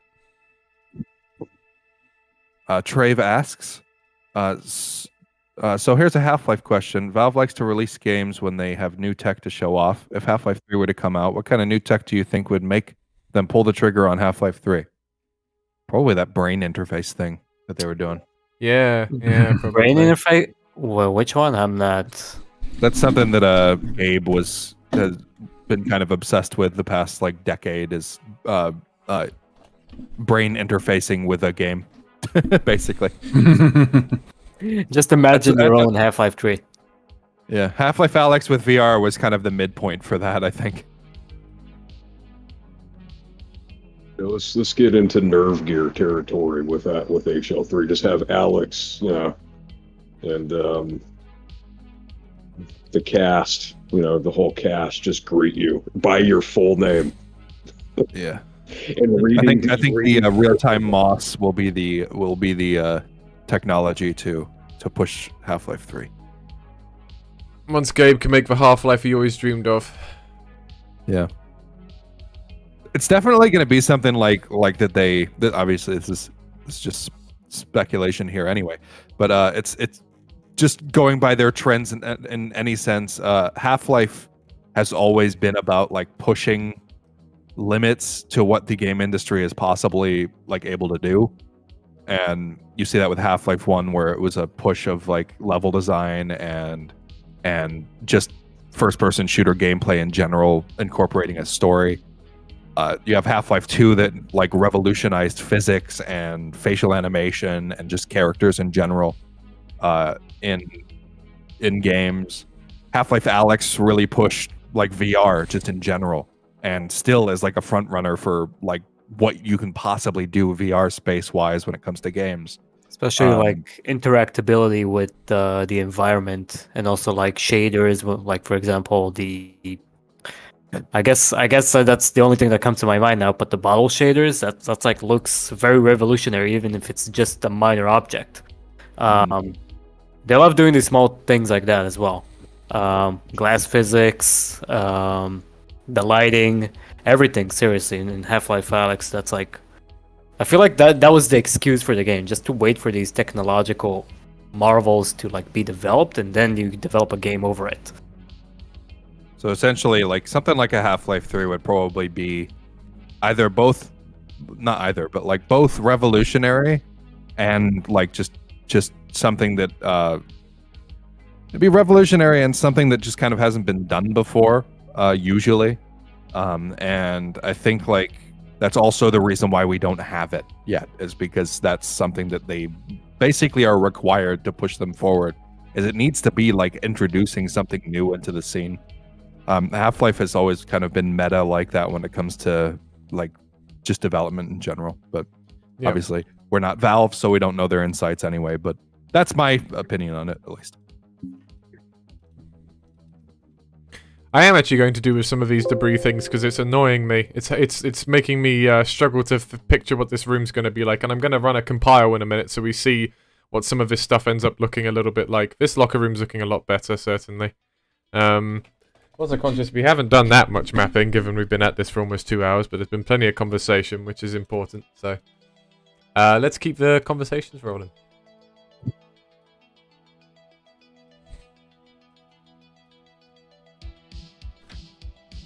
See what else we have.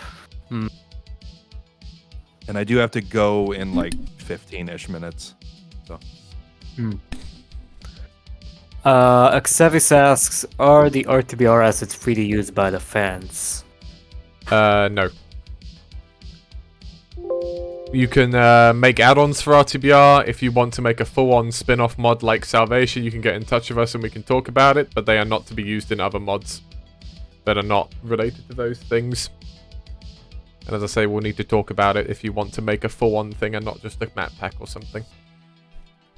RTBR is obviously quite well known for its art style, and I think I'd like it to stay that way, and for us to have curation on stuff that also uses that art style in full-on mods.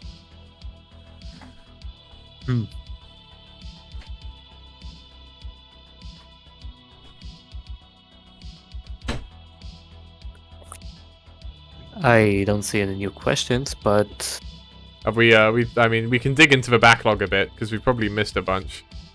But, I've got one. Sure, go for it. User 26 says, do you plan to do extra overhauls of some Div 1 maps and change the Ravenholm Sunset skybox to the dark gray one? As for the Ravenholm one, the reason why that's a different skybox is because it's later in the night, so it's not the morning anymore. Ravenholm takes place around like midnight to like 2 a.m. in time. Yep. As for Division 1, edits are still being made on and off. Obviously, our priority is always the newest division coming up, but we still think about edits that we can make to Division 1 to, you know, touch it up and stuff as well.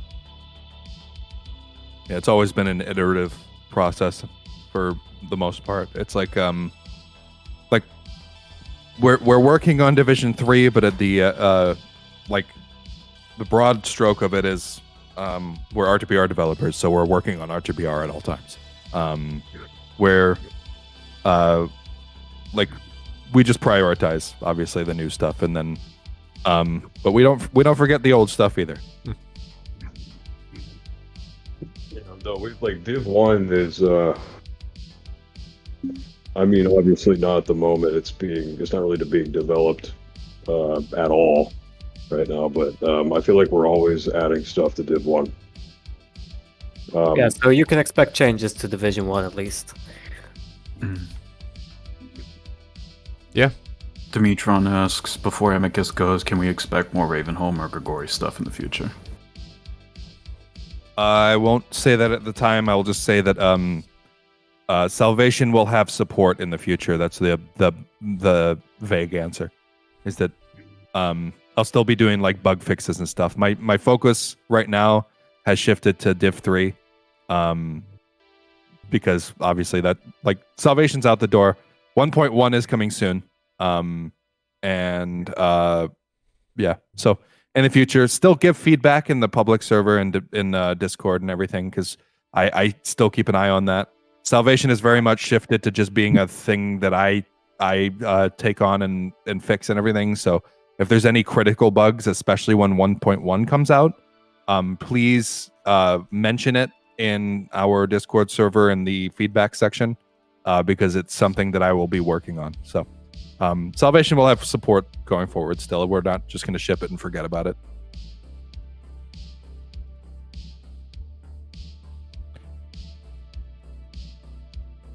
I'm still looking for questions here. My backlog's already exhausted. Ask questions, and make sure you put a question mark at the end of them, because I'm control Fing that right now. So, Box of Cardboards asks, are you guys going to add that one spooky clock into the game? I'd really like it. I am a big fan of that spooky clock. I know what one you're talking about. Yes, I also like that spooky clock. Yeah. So maybe we both like it. I just think it hasn't found its way in yet. I think a lot of I guess it's like stuff like that. I think it's safe to say that at least most of us are beta fans, obviously, because otherwise why would we be working on this? I think if there is something iconic like that,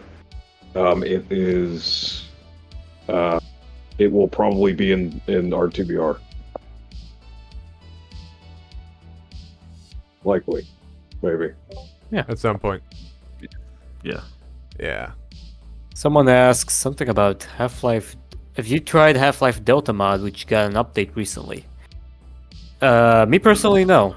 That's the first time I'm hearing about this mod, actually.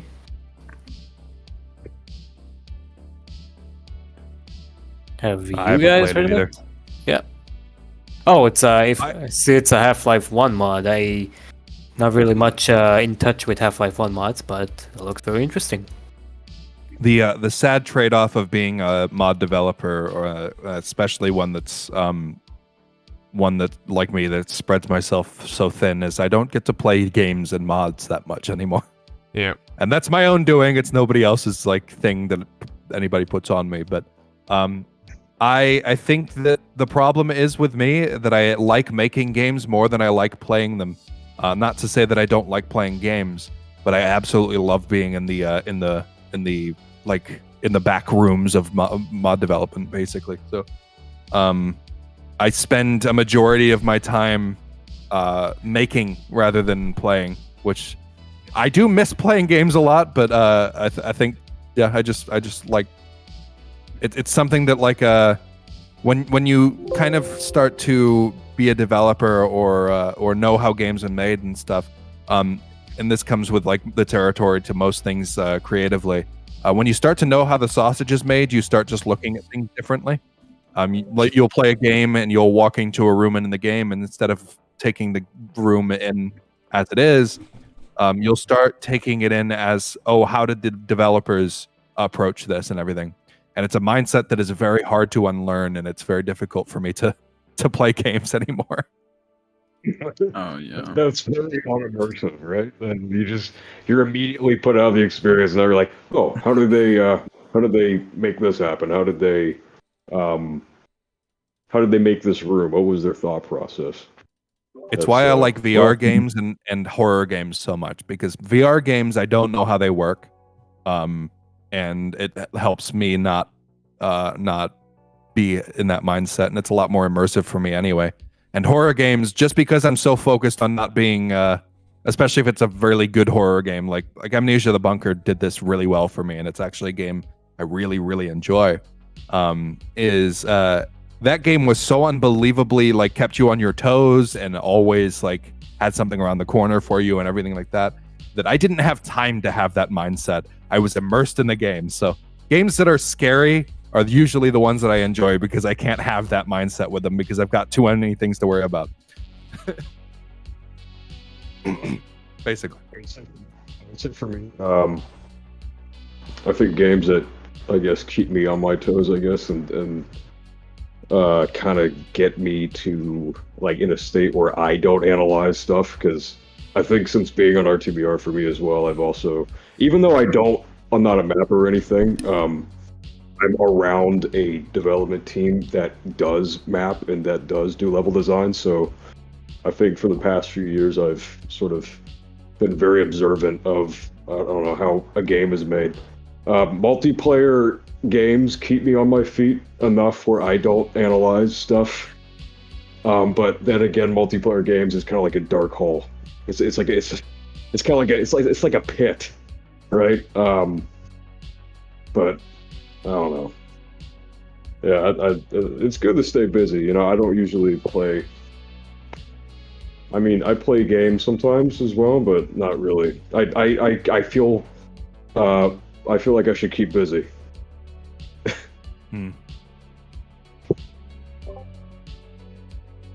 Even though this question was already asked by people by Random Cat Dude, I might as well just ask here just to get you guys' opinion. What was his name again? Oroke asks, would you consider making a VR version of RTBR? That would be an immense amount of work. A lot of work, yeah. That'll be Yeah, very that's difficult as well. Yeah, I don't think we'd ever do something like that. By the way, here The we go. Half-Life 2 VR guys make a button that says "Make VR." Yeah, We'll press that button. exactly.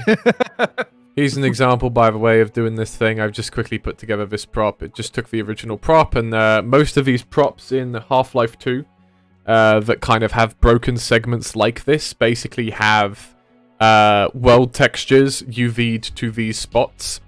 And that is all that was the case of this one, so I've just changed the world texture. This is a new variant of this model now that is in RTBR. You don't need any new VTFs for it, you just need some more VMTs. So, yeah, so that's pretty good. I'm just going to do that with the ceiling and the brick wall as well, so let's keep the questions going, because I need to do 2 more. It's a question here by you're about to read one. I've got a list of them again now. So, but if you found one, by all means. Yeah, I got Mine one will be the by. backup. Sure, of course. I got one by Lucia. They ask, not sure if this was asked already, but what are there more spin-offs planned in the future, similar to Salvation and Triumph? Well, that's an interesting question, and it really boils down to maybe, but we don't know, because making spin-offs at all in the first place is sort of a bit of an experiment. To be honest with you, it's quite a bit of work doing that, and not that I'm against the idea of making more by any stretch, but it certainly takes a bit of work to put it all together. It also kind of depends on like how successful these spin-offs are and how much work they end up taking. Salvation has ended up being fairly successful, and also has not taken. I mean, not to discount how much work it took, but it took about 6 to 8 people on the team working on it, for most of them as their secondary task, and for a few of us our primary task, in order to actually pull that one off. And you know, that seems pretty reasonable. Triumph will almost certainly take more than that, just because you know, it's a more complicated thing. And ultimately there would be no spin-offs without the main mod, right? So if the second these spin-offs start really seriously taking resources away from the main mod, we stop making them. As long as that's not the case, and as long as they are successful, we will always be open to the idea. But I also don't want to dilute the RTBR, universe, I guess, by creating a bunch of crap spin-offs that don't really add anything. We think Salvation really adds something to Gregori's character, as well as being a kind of gameplay that you can't really find in RTBR. If we were to just make a mod where you just kind of, shoot some Combine and nothing's particularly different, and it's basically just more RTBR, it's kind of, well, this has to serve a strong story purpose. And if it doesn't serve a strong story purpose, then it serves no purpose, and we may as well just put those resources into making the main mod. So our goal is to do something different from RTBR with these spin-offs. As long as we can think of interesting ways to do that, we'll make more, maybe. But right now we have nothing else besides Salvation and Triumph planned. We have nothing else. If and when we do, we'll announce it when we're ready, but we don't right now. And that's not a PR, we actually do have something cooking. We really don't. Salvation was plenty of work, and Triumph will now be plenty of work. So, those two done. Basically plan to finish those two and then see where we're at. We don't plan to start another one until both are done. Salvation is going to have a 1.1 and then, basically done, and Triumph we'll see. So, that's about that. Also, I see One Up D is in the chat, by the way. Hey, I One Up. watched your playthrough of Salvation, and I appreciate all the feedback that you gave, and thank you for playing. Yeah. Thank you for coming here, One Up. Yeah. Also, before I go in a moment here, I posted the questions that I had cataloged in the meeting text. Cool. Oh yeah, I got it. But I'll answer one of these quick because it relates to something I did. Not really related much to Division 3, but since Salvation came out with changes to the zombie idle animations, among other changes, will they be ported over to previous divisions? So the zombie optimizations and the reanimations and stuff, those will be put into Div 3, I believe. Going forward, like anything that is not specific to Salvation. Like Salvation is obviously it's a kind of contained thing that takes place after Gordon gets through Ravenholm and everything. But any of the changes to those that are just specifically like game-based things, like just changing the topology of the zombie, for instance, those are optimizations that were kind of just pushed a little early for Salvation, but will be coming in Division 3. Stuff like that. So it's if there is a way for us to I guess optimize something in even something like in Triumph, if we have an optimization to a model or something like that, that'll probably get put into RTBR as well, because if optimized is optimized. So Also, is that your Eleanor? Relic? What? Yeah, that's my Eleanor. She's literally sitting behind me somewhere. Say hello. Oh. She's not at home. She's Hello, sitting Eleanor. behind me. They say Hi hello. there. There you go. There was another question. There was another question here. Crap, I lost it. The one who asks, will RTBR be sold on Steam when it's complete? Nope. We will never be selling RTBR for any money whatsoever.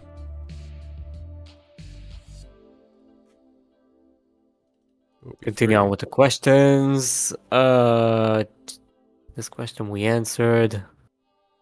Did we answer the MP5K question? User 26 answered, will it be possible to find the MP5K in Div 3, or you still want to postpone this weapon to Div 5 and 6?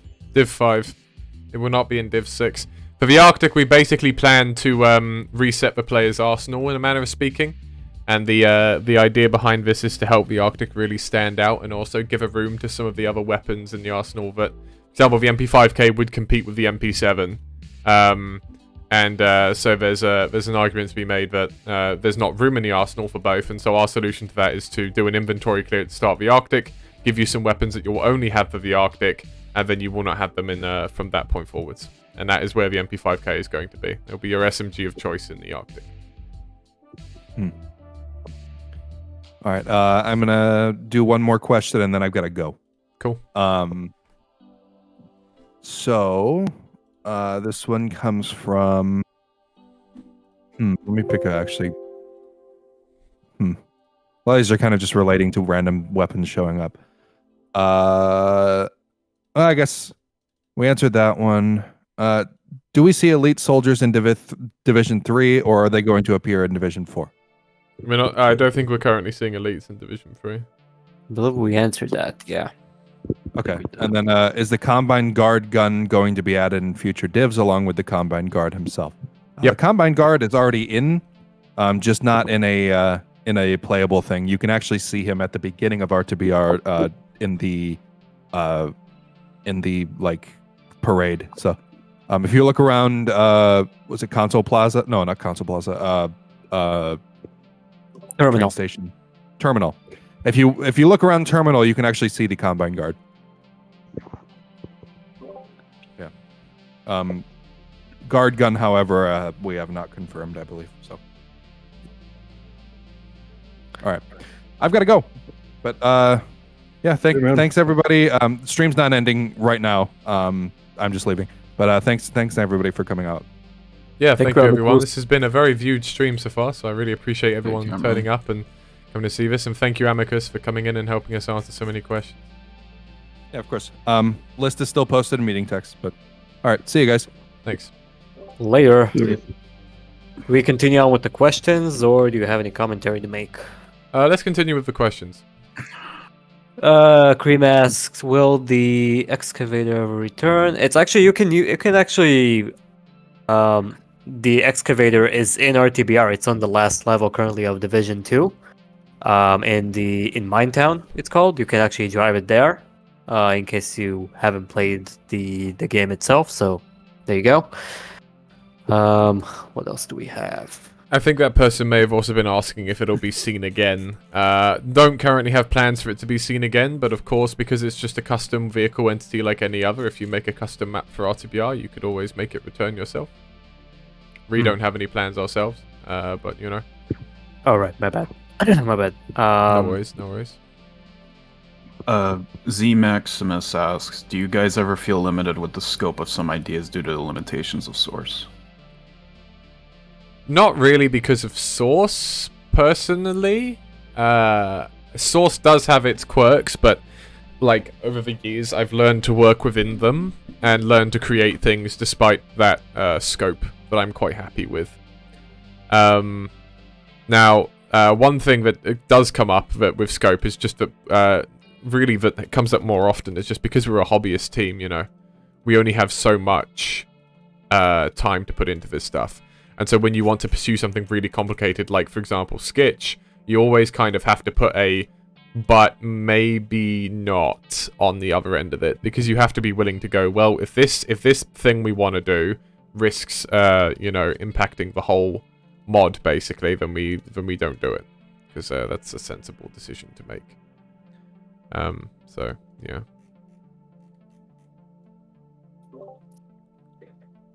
What else do we have here? Will synth creatures like striders, gunships, and dropships be given their own models to fit with RTBR's art style, or they retain their retail Half-Life 2 models?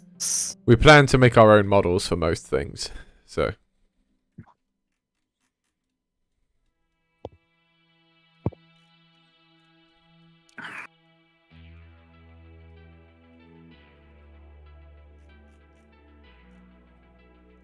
Intending for these sort of icebox things here that are from Left 4 Dead, I think, to actually be used as like under compartment storage, under bunk storage sort of thing.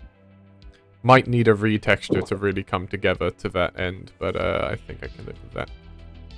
Oh, I do remember seeing someone ask if we do use Left 4 Dead 2 props or assets. Yeah, we do. We sample really from the whole Source ecosystem. That's the whole Valve Source ecosystem. That is. I think anything in there is fair game, really, and some of it needs stylistic adjustments to fit into RTBR, and some of that is stuff we haven't actually done yet in terms of adjusting stuff. But elsewhere, you know, that's kind of been our plan. So. I don't know if this question was asked, but Blue asks, will the Wasteland in Division 3 be similar to the coast levels in Half-Life 2? And will they be linear or more explorative/expansive like Episode 2 maps? We currently plan to have our own coast levels, for what it's worth, and those will come after the AirX and bridge the gap between the end of the AirX and Lighthouse Point, which will itself be the jumping off point to the Arctic. As for what was the second question? Sorry, I'm getting to lose the plot a little bit. Yeah, sure. Will they be linear or more explorative or expansive like Episode 2 maps? Right. So we have some maps which are slightly more linear and some maps which are more open. And it will really you'll see in execution which is which.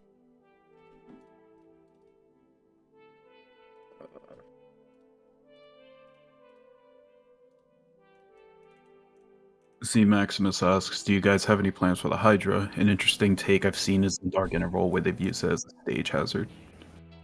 We have some plans about the Hydra which we might or might not execute on. But it's really all just in the thinking stage right now. No work's actually been done.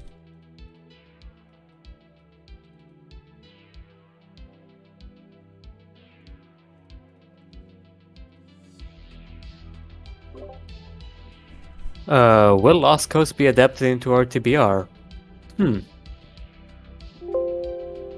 That'd be a nice little, an interesting little fan mod, maybe. I guess. Yeah, I don't think we've currently got room for it in the actual main. Sorry, I don't think we've currently got room for it in the actual main like mod running. Like, I don't think it's really been considered in that sense, but certainly would be interesting to see like an RTBR-ified Lost Coast. So yeah, that'd be an interesting take in my opinion. Could the Digger possibly reappear in the Arctic in a way to curve to traverse ice caves? As said, the excavator would not reappear. But obviously, people who make RTBR maps can utilize it if they want. Or you can make an Arctic map and put an excavator there as well. That'll be cool. Yeah. Oh yeah, I think who was it? Dimitron asked, "What is your favorite anime, Kralik?"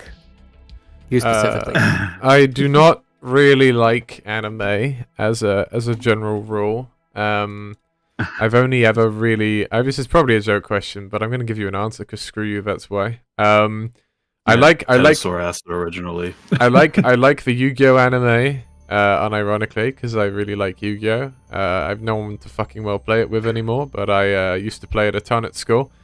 And I think Jin Rover Wolf Brigade was pretty cool stylistically. But that's kind of it for me. I don't really like anime otherwise, even the anime classics. Like I like Akira artistically, for example, because I have watched it, but I didn't really vibe with it. At a sort of, I guess, an anime story level. I kind of just liked it artistically. So, yeah. And also Edge Runners, by the way, because you did.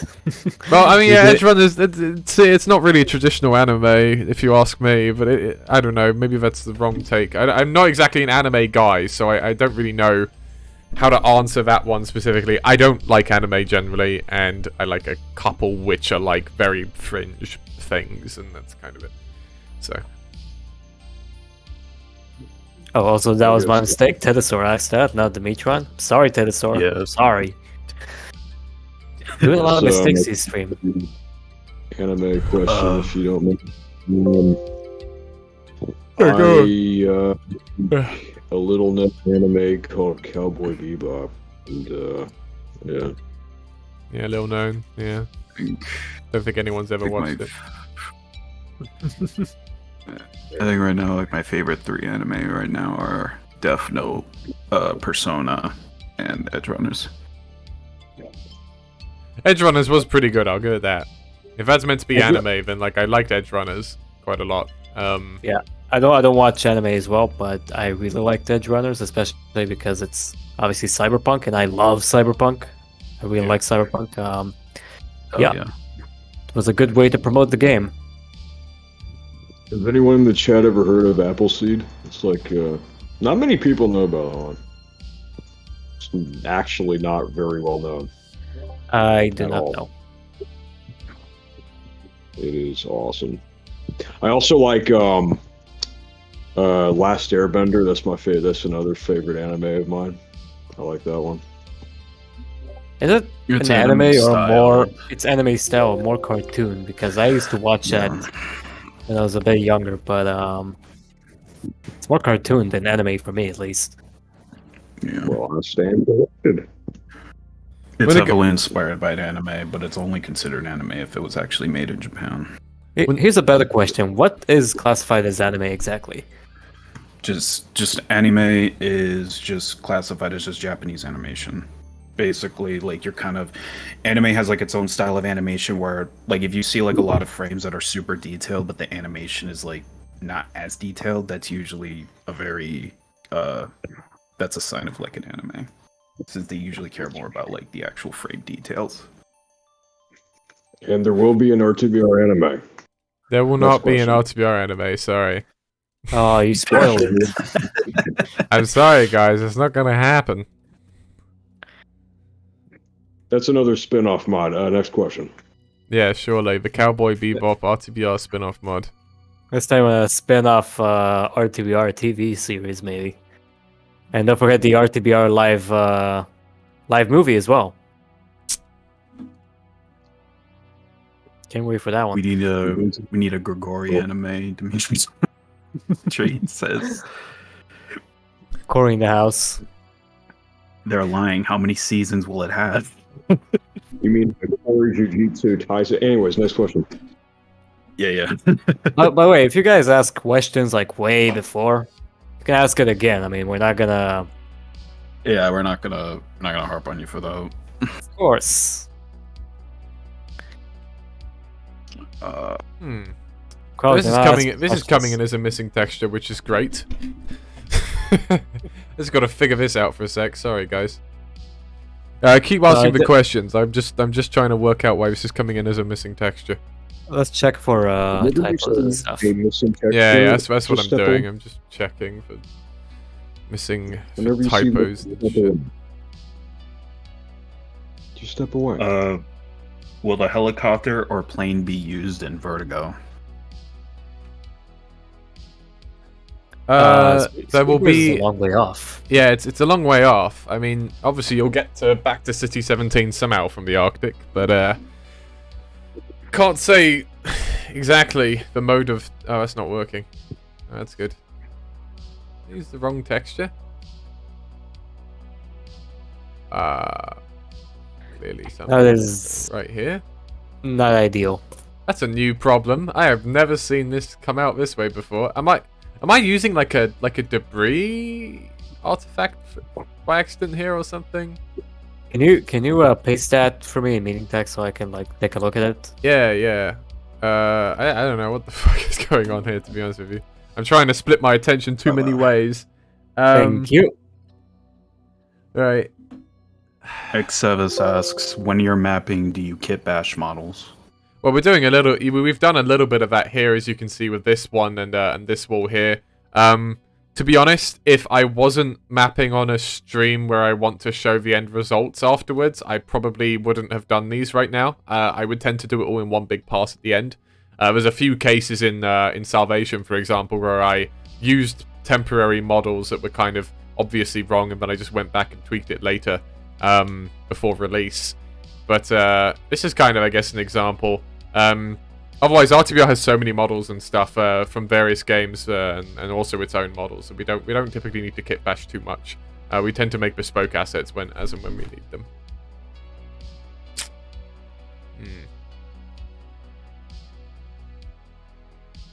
I think you need to put how do you say it in English? Those. Oh, sorry. lines. It's got the translucent translucent VMT command for some reason on this one. That's really weird. Let me try giving it a translucent and Even before base texture, yeah. Wait, hang on. Is this a no? Okay, hang on. Yeah, get rid of the translucent thing. I don't know what the hell's going on there. Keep the noise detail thing because that one should be fine. You can use noise textures on models. This is also a fun part of the mapping experience. Is sometimes you have to go in and you have to tweak some stuff and figure out why the hell isn't this working. Oh yeah, another fun fact in Hammer++, it updates in real time, so you don't need to reopen it each time. Okay, well, it's technically rendering now. I think this is using the wrong texture. Yeah, that's using like some debris texture or something. I Sorry, think it's a decal, and not a debris texture. yeah, which is really weird because this should be pointing at the right texture. I'm just gonna go track down this texture real quick, I guess. Abe Migos asks, by the way, when will Striders make their first appearance in RTBR? They already have. There's one walking around in Terminal, I think. Wait, is there one walking around in Terminal? There used to be a lot of years ago. I don't know if there still is, actually. Yeah, there still is one. Ah, right.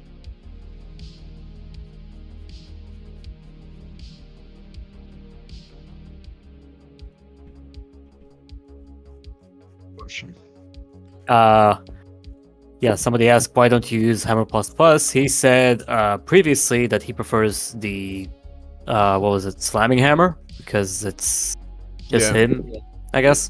Well, it has slightly better results when you do a fast compile, and also you can't really compile multiple maps at once.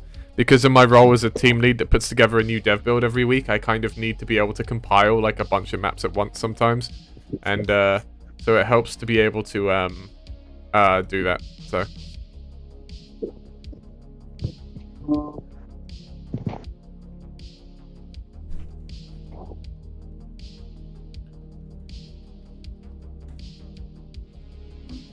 gonna try something a little unconventional. Not really sure why this is necessary in the first place, but here we go.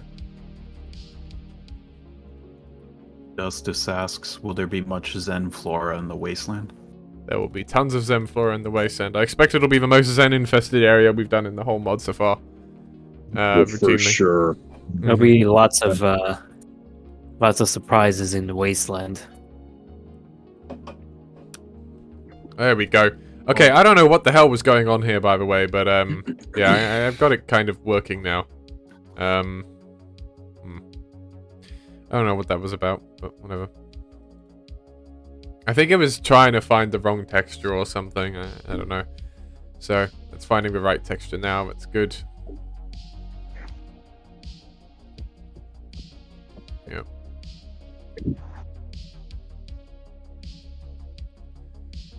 Okay, so we can keep those questions coming as well. It's still fine if there's still questions to come. That is. I think we pretty much exhausted all of them. Oh, Alright. well. Yeah, Telesaurus asks, will Gordon never say anything? What is there to say? That's the question. Yeah, what is there to say, you know? The sound that he makes when you hit the shift key when you're about to sprint. Exactly. That's it. That's the extent. That's what he says. Look, Gordon isn't a character. You are Gordon. Okay? Whatever you would say is what he would say. Exactly. Like Freeman's mind. That's what I was about to say, like Freeman's mind. That's exactly it. It's all about being put in his shoes. It's your adventure, man. I did see like one of those fan films of Half-Life where he didn't talk for the rest of the film, but he only like talked when some security guard asked for his name, and that was like actually pretty cool. A lore-wise way for Gordon to talk, because there's no actual explanation why he doesn't talk. Yeah, I always found that weird, especially when I first started playing Half-Life. What would you guys Why say don't if these you characters say anything? a theoretical physics guy who works at a top secret government facility in New Mexico? What would you say? It's pretty lit, bro. It is pretty lit though. I can see why a lot of people make comparisons between Walter White and Gordon Freeman for some reason. New Mexico, both have glasses. Actually, that's the only thing that's Yeah, the only thing for some reason. And then I see all the animations as well. there's that really famous thing that Mark Laidlaw wrote about Gordon's meth cooking journey. I think that one's pretty similar to Walter White, right? He did what? Yeah, he cooked meth once, right? I think. Am I thinking of the wrong Half-Life game or something?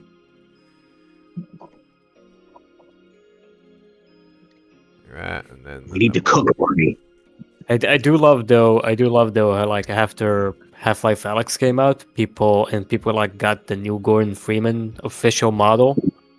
It actually looks like an actual Gordon one, and not from previously. We used there was like a Gmod version of Gordon, which I didn't like how it looked. He had too many wrinkles on his face, but now we have an official model from Half-Life Alyx, and he actually looks like an actual character, you know.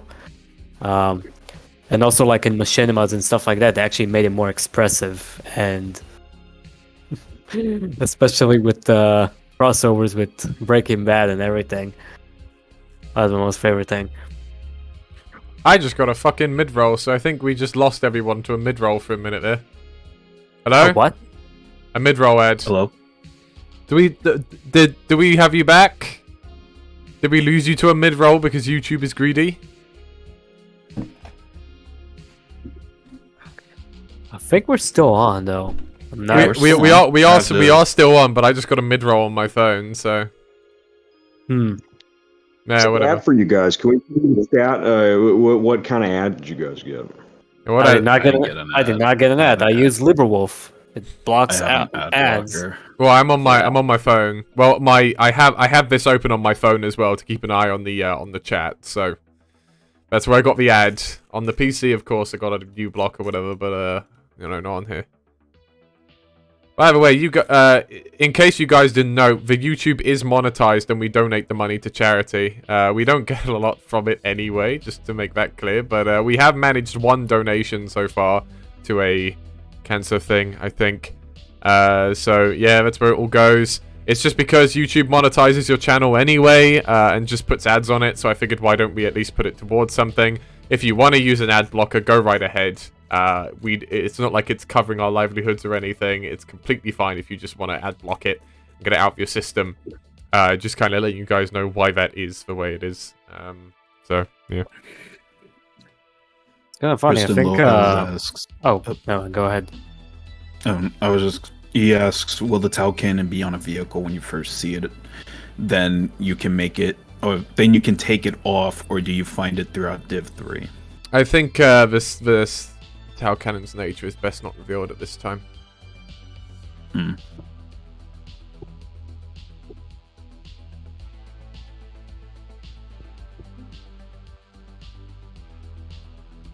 I think this shower is also coming up on being done. I think I just need to do something with this wall here in the middle. It's a bit plain at the moment. It's a good divider, but that's fine.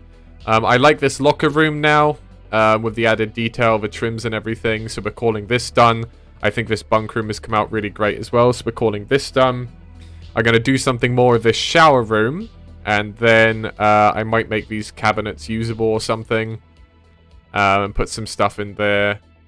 Or I might call it, I don't know, I've been streaming, we've been streaming for like 2.5 hours. So we'll see. I will run at least one compile before we're done though, so that you guys can see how these rooms have come together. So, don't worry. It's not like we're not gonna tease you and then not do anything. Yes, this is the depot map. This is the depot map, and when RTBR is out fully, will the Des one could be RTBR episode 1 or 2? Can you answer that, Gronk? I really don't think it's going to happen.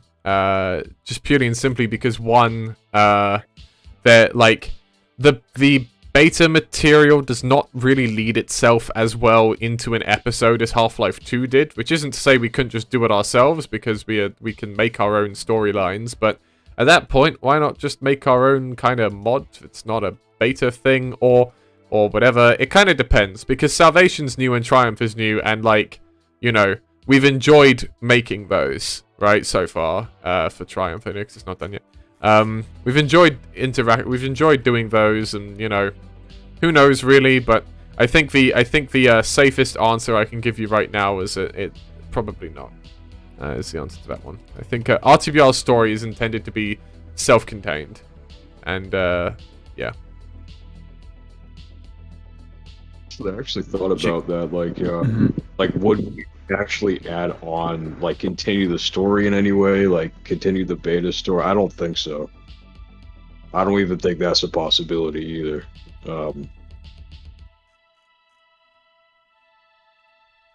Yeah. I think at best we might see more RTBR spin-offs between now and release, which flesh out the world a bit. I don't necessarily think we would expand it beyond the end of RTBR. Yeah.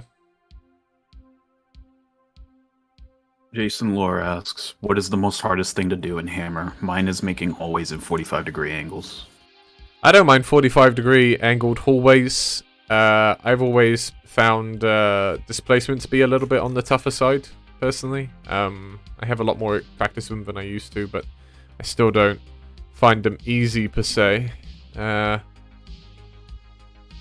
Yeah, displacements are horrible to work with, although someone on the team was like very good with displacements, so each time I'm having problems I just ask him.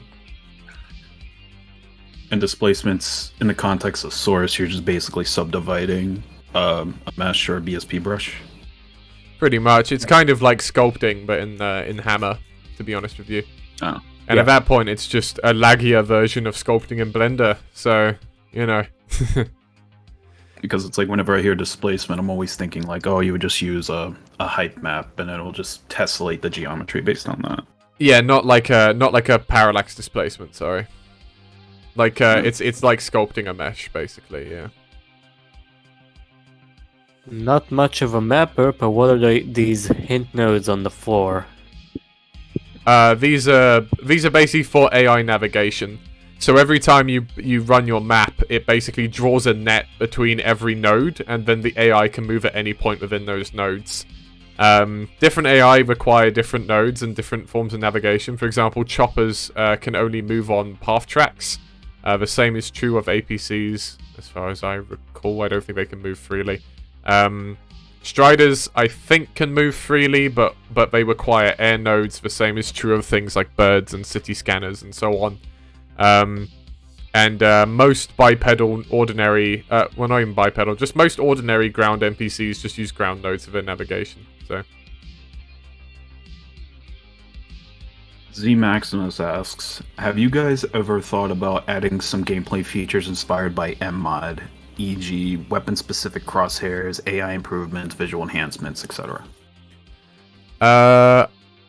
So we have plenty of visual enhancements already. Which were not necessarily inspired by MMod, but were just things that seem cool, like idols and first-time pickups. We have lots of custom particle effects. We do intend to have custom crosshairs for weapons at some point. That bit is a little inspired by MMod, but more inspired by Half-Life 1, which is possibly where MMod got the idea from, because Half-Life 1 had custom crosshairs for every weapon. Yeah, I mean, it depends. MMod's a very cool mod and very stylistic and stuff, but whenever we do a feature, obviously it's worth bearing in mind RTBR is not an overhaul of Half-Life 2, it is a separate game. Basically, we are making a new game from scratch, pretty much, so... yeah, that kind of comes into the effect of things as well. I think the shower room is done now, too. Yeah, it's looking good. I'm happy with that. I'll do a bit of this bathroom, too, whilst I'm here. Old Rabbit asks, are you planning to add new appearances of the G-Man in Depot or Wasteland? That would be telling. Oh.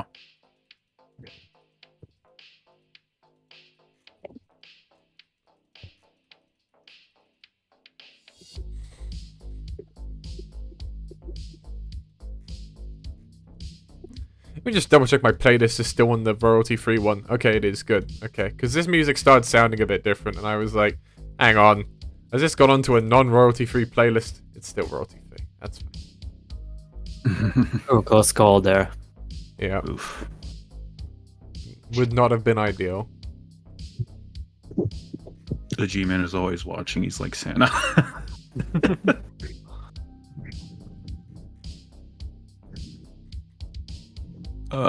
What are the upcoming Half-Life mods are you guys excited for?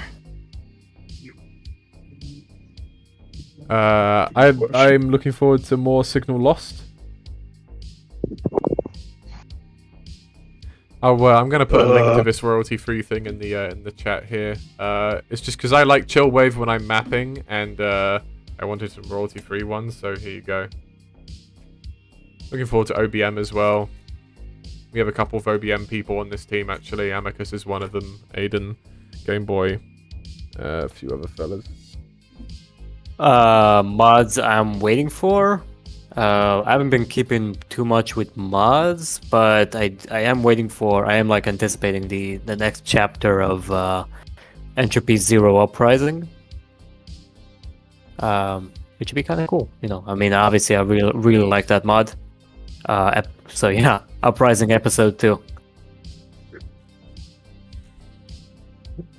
Say for me, let's say OBM and guard duty. That's some pretty obvious ones. But yeah, guard duty as well. I would say. The next like chapters of it. Oh, you mean Black Mesa Blue Shift? Mm-hmm. Oh yeah. No, I was talking about the Trip Mine one, but yeah, that too. I haven't played that one yet actually, but Oh, that one is like very good. I mean, it's very well done, in my opinion. Still had a lot of difficulty with the APC fight, but still, it was very fun. And I'm awaiting the next chapters as well. Speaking of which, I know we're very much out of touch with other mods. I mean, chat is very welcome to suggest its own favorite source mods. I'll be noting them down because I am looking for stuff to play. Yeah, I played a lot more source mods when I was working at ModDB, and it was my job to cover them. But like Amicus was saying earlier, I spend more time making stuff than playing stuff these days. That goes for both games and for mods. And I'd like to play more mods, but I end up not really having a lot of time to do that these days, unfortunately.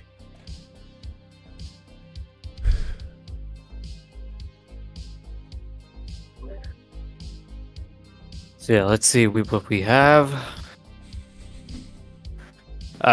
Through the City, Entropy Zero Uprising, Delta Particles was mentioned already. I did look into that. It's an Half-Life 1 mod. Looks very interesting. OBM as well. Rhino Razor asks, dumb question, but will there be any more optimization passes on Salvation and Division? Some parts still a bit heavy on PCs. 1.1, which Amicus has been working on, will have some pretty significant optimizations that vastly improve the frame rate in the maps. We know that's been a bit dodgy for a lot of people. And a bunch of other fixes too, not just frame rates, but frame rate is probably one of the biggest fixes coming in that one.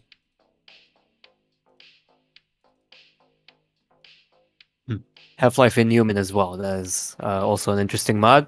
And I did forgot to mention another mod I am anticipating, which I kind of forgot about. It's Hard Life. Is it out yet or no? I kind of forgot because What's it called again?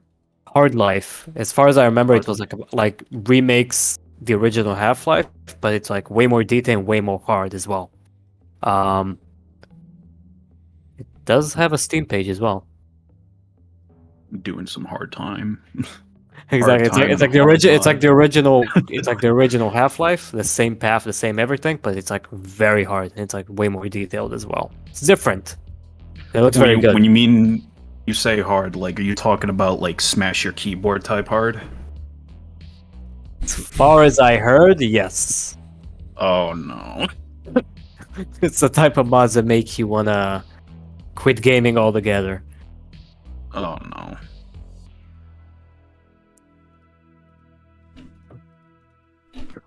Ah, crap. No, my goddamn overlays aren't going to work anymore.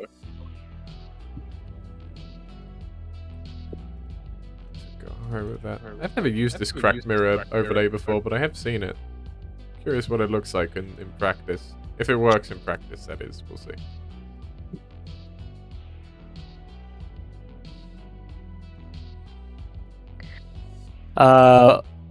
Yo boy Cappy asks, will you guys release the mod on Steam when fully finished? Also, if you what is it? Also, if you guy gave it a price tag, I would gladly pay to support you guys' hard work.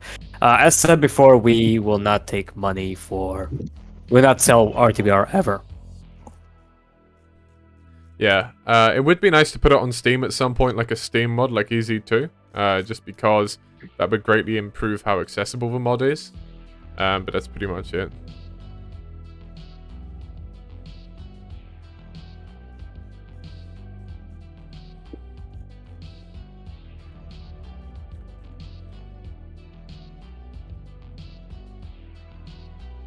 I'm about to do some truly diabolical stuff here, making this cracked mirror. But Diabolical. But we'll see how that goes.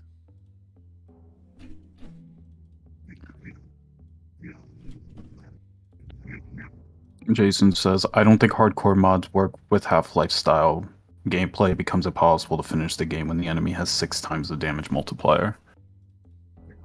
Depends on what you define hardcore, because some mods do make just the gameplay itself. I mean, you could just make a bunch of enemies stronger and have a higher damage output, and call it a day. But some mods actually are hard in other terms as well.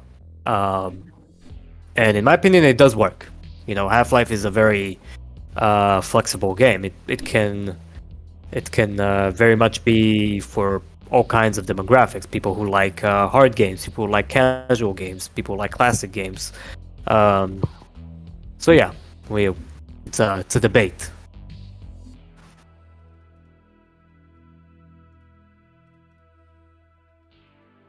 Dennis asks, will there be a continuation of RTBR after the game is completely finished, kind of like the episodes?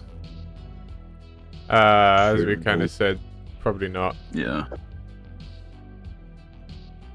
I mean, maybe the answer could just be like, I mean, that's a question. That's a question for way later. Yeah. But That's still a ways off. Like, think about what would you really do?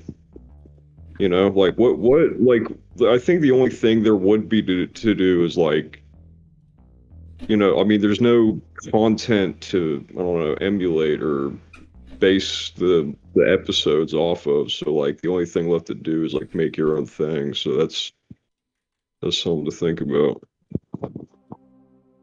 It would be an interesting direction. It would be, actually. Like, how would the I feel like it episodes would be in a universe? Yeah. I kind of feel like it would just stop there, to be honest. But that's just kind of that's just me.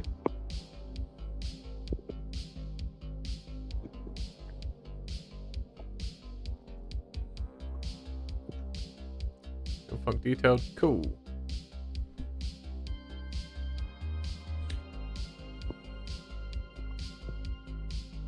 It's like, sometimes you need to know. This kind of goes for anything in life, I guess. But sometimes you need to know when to stop. Yeah. No, that's really true. I have no idea what it's going to look like, so I'm going to shove it on this mirror and then we're going to go have a look.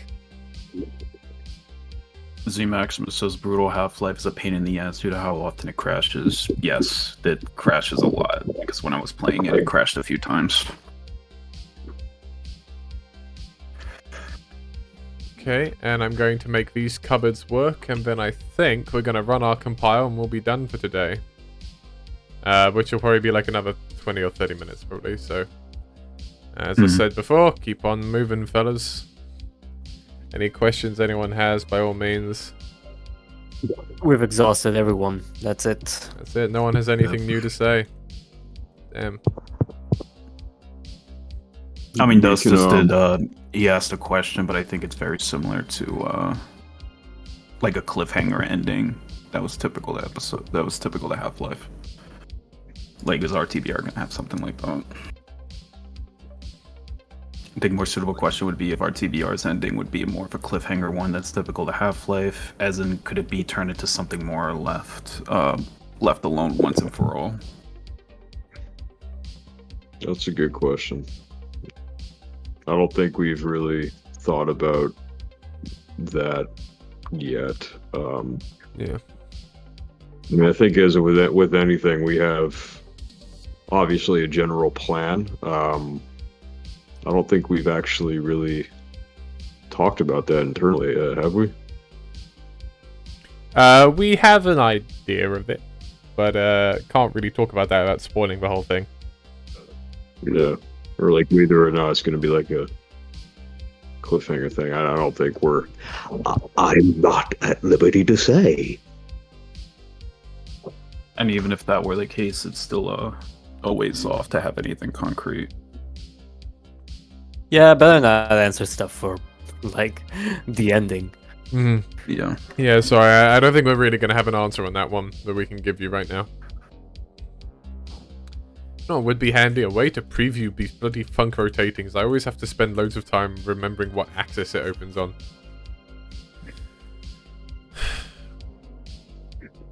It's just Z axis, I think, and then 90 degrees.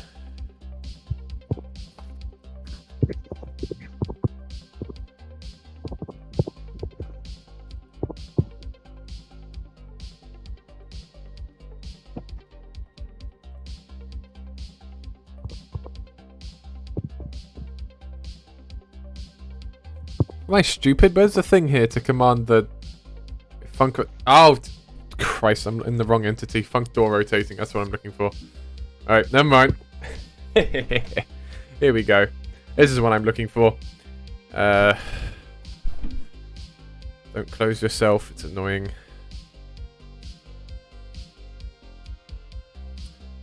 Let's say, yeah, let's go with 90 degrees. I think.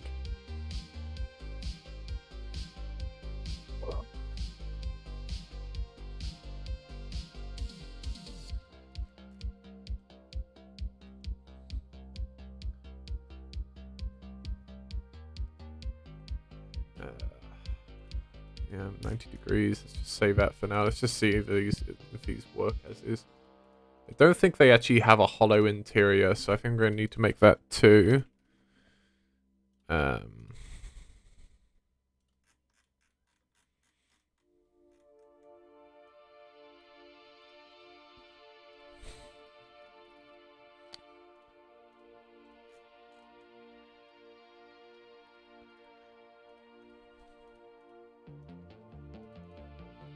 Yeah, these do not have a hollow interior. Is this easy to make hollow? Not fully. Okay.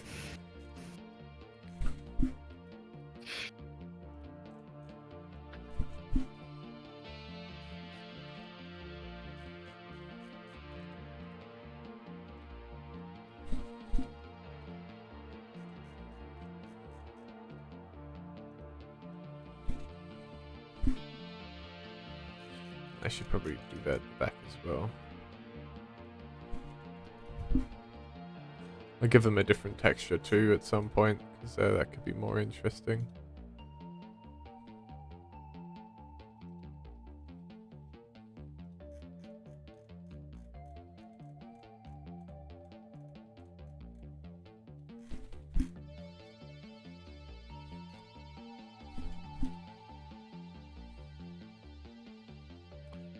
What are we missing to be able to do that? Ground texture, right?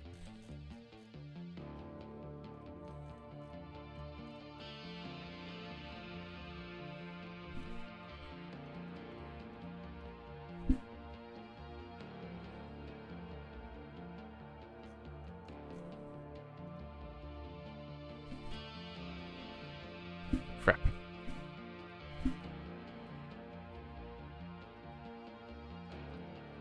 Okay. That should work.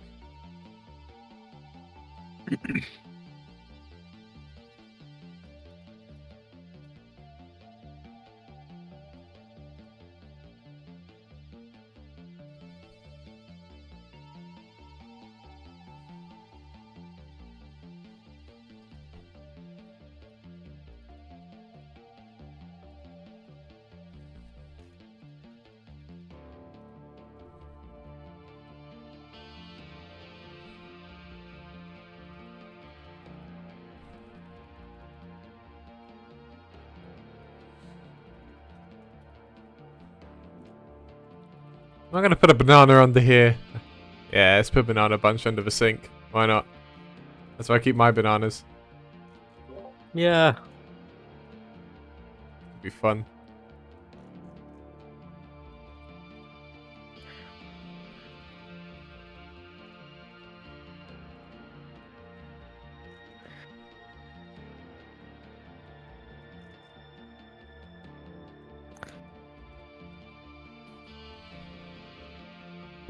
Speaking of bananas, it's like, Mm-hmm. Actually, you know what? No, I shouldn't mention that. At least not yet. Yeah, not yet.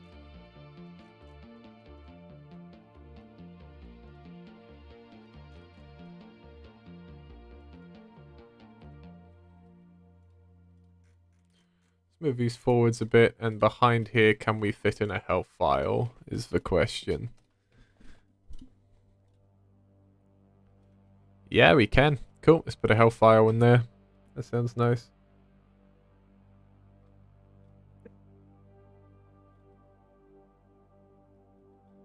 Who put these bananas here? Someone who was trying to hide them. They're not standard ration. I think that's the answer to that one.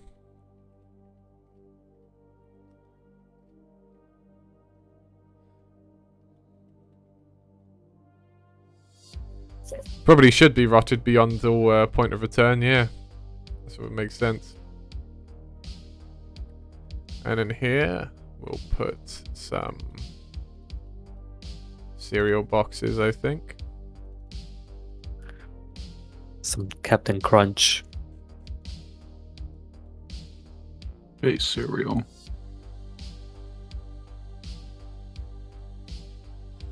Are these actually prop physics?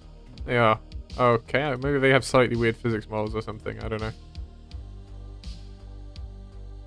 Whatever.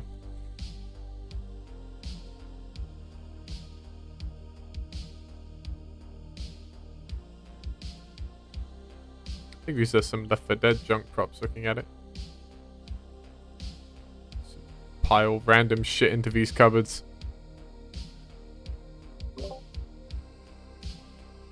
Just beer in a bag. Yeah. I'm not going to put a hubcap in there. That feels a bit too random. I don't know why there'd be a hubcap in here, truthfully. You know. And not a newspaper either, thank you.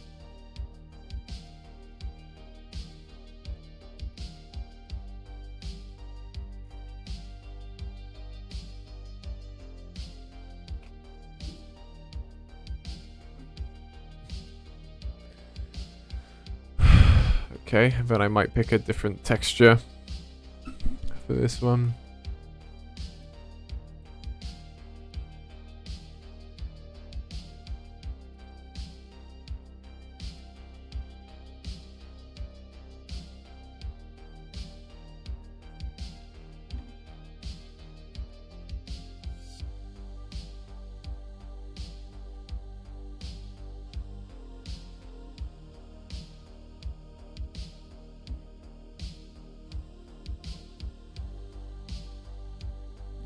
That might actually be fine. Maybe just for the cupboards. Yeah, I think that breaks it up a bit. Well, actually, I like this texture more than whatever is being used over here at the moment. So I'm just going to make this consistent.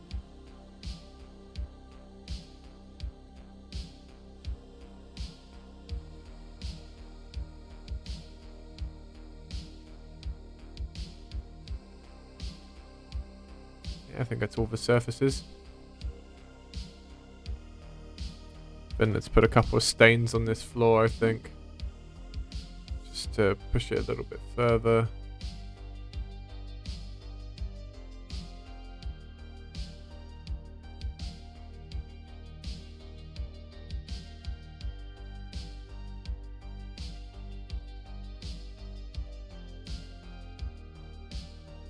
Alright, there's that.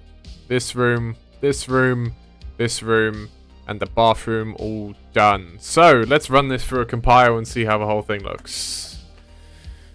Nice. Shove it through a fast compile.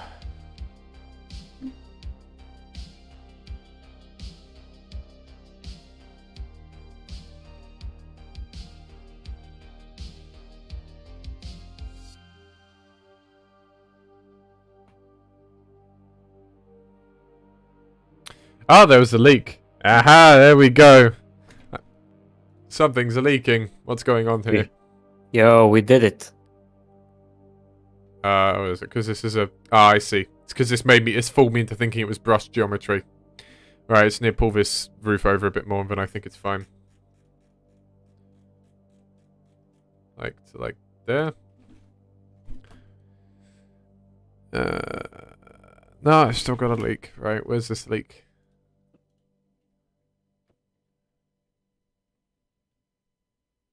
That's an interesting place for a leak. Oh, okay, well, the wall isn't all the way over. That would also do it. Okay. Doing this should seal it. Ah, the joys of hammer. Yep. Alright, no There we leaks. There we go. Now No it- leaks now. that's all. Nice. Just compiling. One of my most favorite hammer quirks sometimes when leaks happen and it just goes through like actual world geometry, which is not funk detail. And I'm just asking myself, Hammer, how are you doing this? And I'm trying my best to just seal it, and it says, nope, still a leak. This is why I kind of like Source 2 now. If only Valve released an SDK for it already. They were supposed to release it actually, right? Because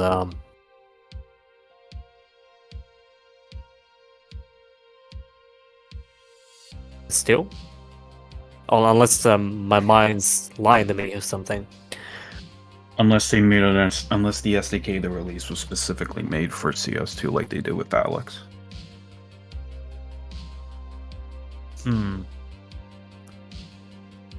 Like if they're gonna make like I don't think they released like a full-blown SDK where you could just make whatever that isn't tied to a certain game. I'm pretty sure when that date comes, it'll be... I don't know, it could either go two ways. Either the rebirth of modding for Source 2, or everybody's just gonna overlook it and just stay in Source 1.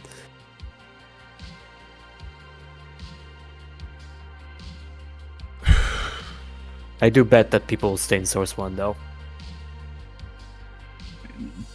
Gonna have its loyal fan base. It's not only loyal, but also it's more accessible to people also with low-end PCs and stuff. Source 2 is like very, very resource expensive. Even on my PC, I have a 2070 Super, and it's still pretty expensive. Okay, the map is done compiling, so I'm going to start up the video game and then stream the game instead through OBS, which I hope will go according to plan. So bear with me a second, ladies and gents, and they, thems, and so on.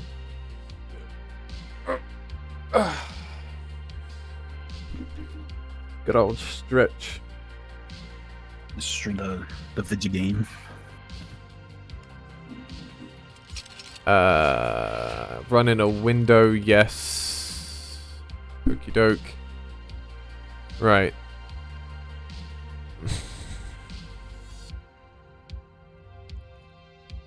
Wasteland Depot 02. That's an interesting point. And then I'm going to no clip over to the right place.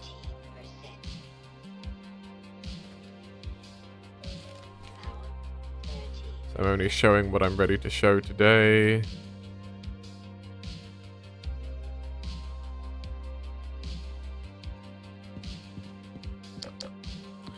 Okay, I'm going to stream the video game. How do I do that? Let me have a look. Boom. We should be seeing a video game now.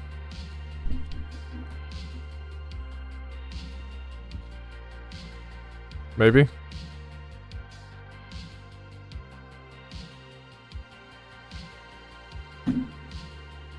Are we seeing a video game? Okay, cool. We're seeing a video game. Right. I think the lighting in these particular rooms could still be a little bit more interesting, but that's why I work with Mill. Mill's very good at lighting, so I'll probably leave him to relight some bits of this. Or to tweak some lighting. These rooms already have like a lot of depth in the scene. You did a real good job with the lighting. Mm-hmm. We have a little lighting issue in this locker. Well, we seem to always have a problem with this locker. I wonder if this is actually a problem with the locker model, having smoothing group errors or something. Alright, this is the main locker room. Here we go. This needs to have its shadows disabled. Same as that looks like a the bricks as smoothing- well. Yeah, that looks like a smoothing error. I don't think the bricks need their shadow disabled. No, I don't think they do. And they have a lighting origin in the middle of this hall here, this room here. We have our trims up here. These will make some nice impacts when we have some other things. This is this way because this wall usually blows up by the time you're in here for reasons. So that's why that's looking a little odd. Okay, let's look in the bathroom.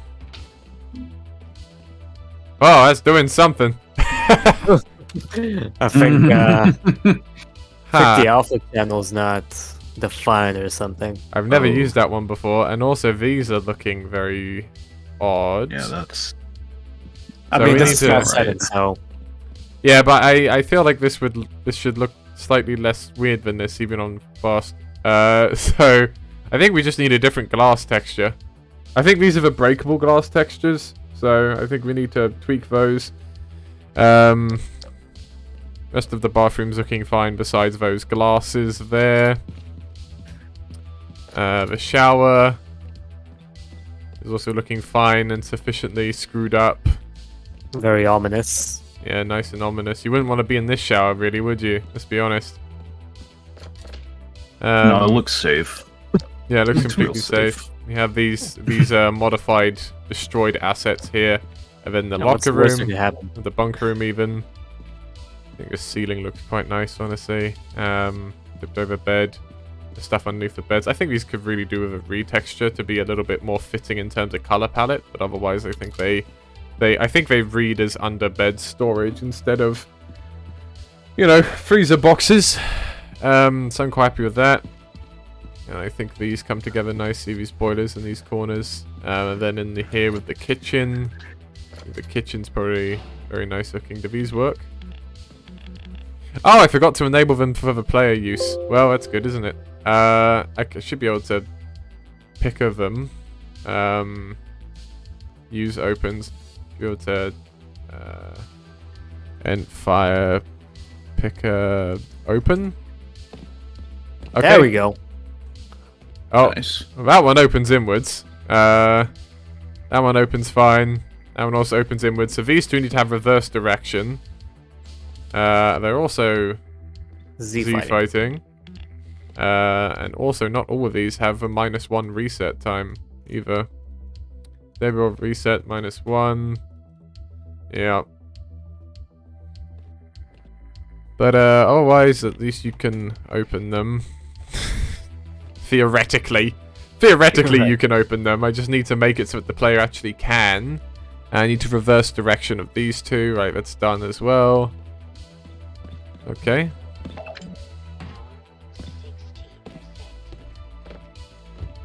Otherwise, yeah. Okie doke. Looking good. So that's what we've got to show for these few hours of mapping. Obviously, there was a lot of talking going on, so I wasn't purely just mapping, and I did a little bit of asset stuff as well. I would tend to work a fair bit faster than this, because obviously I've been streaming. If I was really in the zone, I would tend to work a lot faster than this. But I also would very rarely sit down for almost 3 hours at a time to map anyway. I'd probably get about as much done as this in about an hour and a half instead of the 3 hours that we've been streaming for almost. So, yeah. And one more thing. Just one more thing, says Columbus.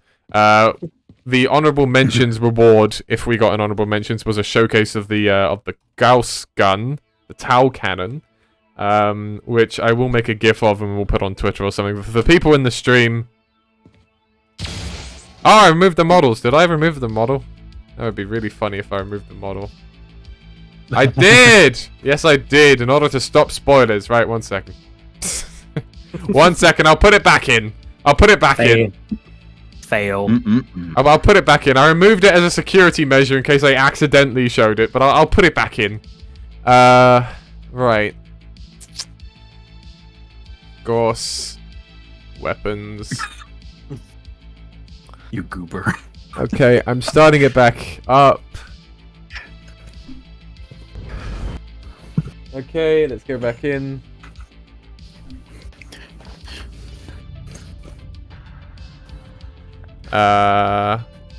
Wait, you gotta. Oh yeah, hang on. Let me hang on. Let me let me turn that off for a second, just in case I accidentally type something funny.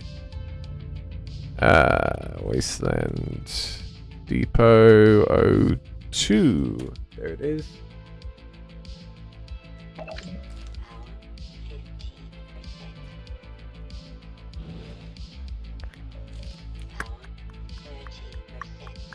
Alright, let's not go in the awful bathroom of missing mirrors to showcase this.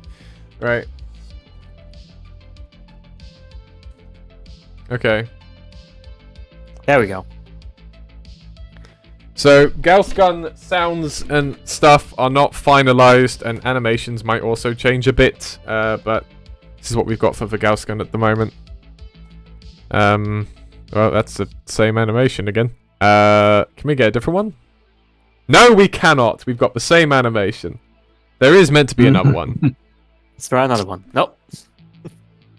Right, this is the first time pickup again. How about that? Oh, wow. Great. Cool. Can I have the other animation? There we go. There we go. Nice.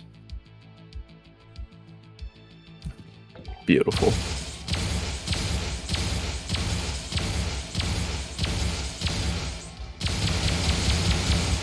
Sounds by Usar, model by Val, particle effects by Random Cat, animations by Silent.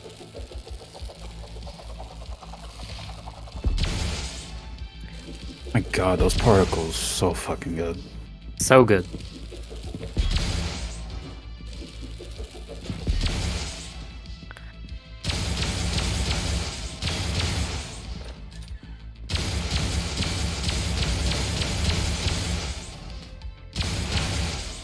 There's X.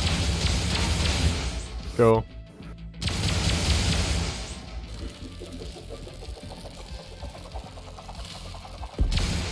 And that is all she wrote. So, I think that'll do for the stream. Thank you, everybody, for coming to the stream. Thank you for watching the mapping process. I can't guarantee we'll do more of these. We had a very unique opportunity with this map because it's not a very spoiler-focused map. You've already seen this thing before. It's not new. So, you know, I don't know when necessarily we would do another one of these again, but as I say, thank you for voting for us for Mod of the Year, getting Redux, Salvation, and Triumph all mentioned somehow. Redux in honorable mentions, Salvation and Triumph both in, you know, the best upcoming category. Thank you guys for voting and for showing up and showing your love for the mod. As I say, I'll put up a GIF of this Gauss gun in game or something, but that's what you guys get to see for now. Hope you guys had fun getting your questions answered, and yeah, well, you know, at some point this will be in your hands. Don't know when. If I did know when, I wouldn't tell you, but at some point you'll get to see the fruits of these labors yourself, and probably some extra tweaks. Anyway, thank you everyone, and we'll see you in another stream in the not too distant future, I think. Thank you, everyone. Bye-bye. Bye. Yeah. Good night, everyone. Take care, man. See y'all.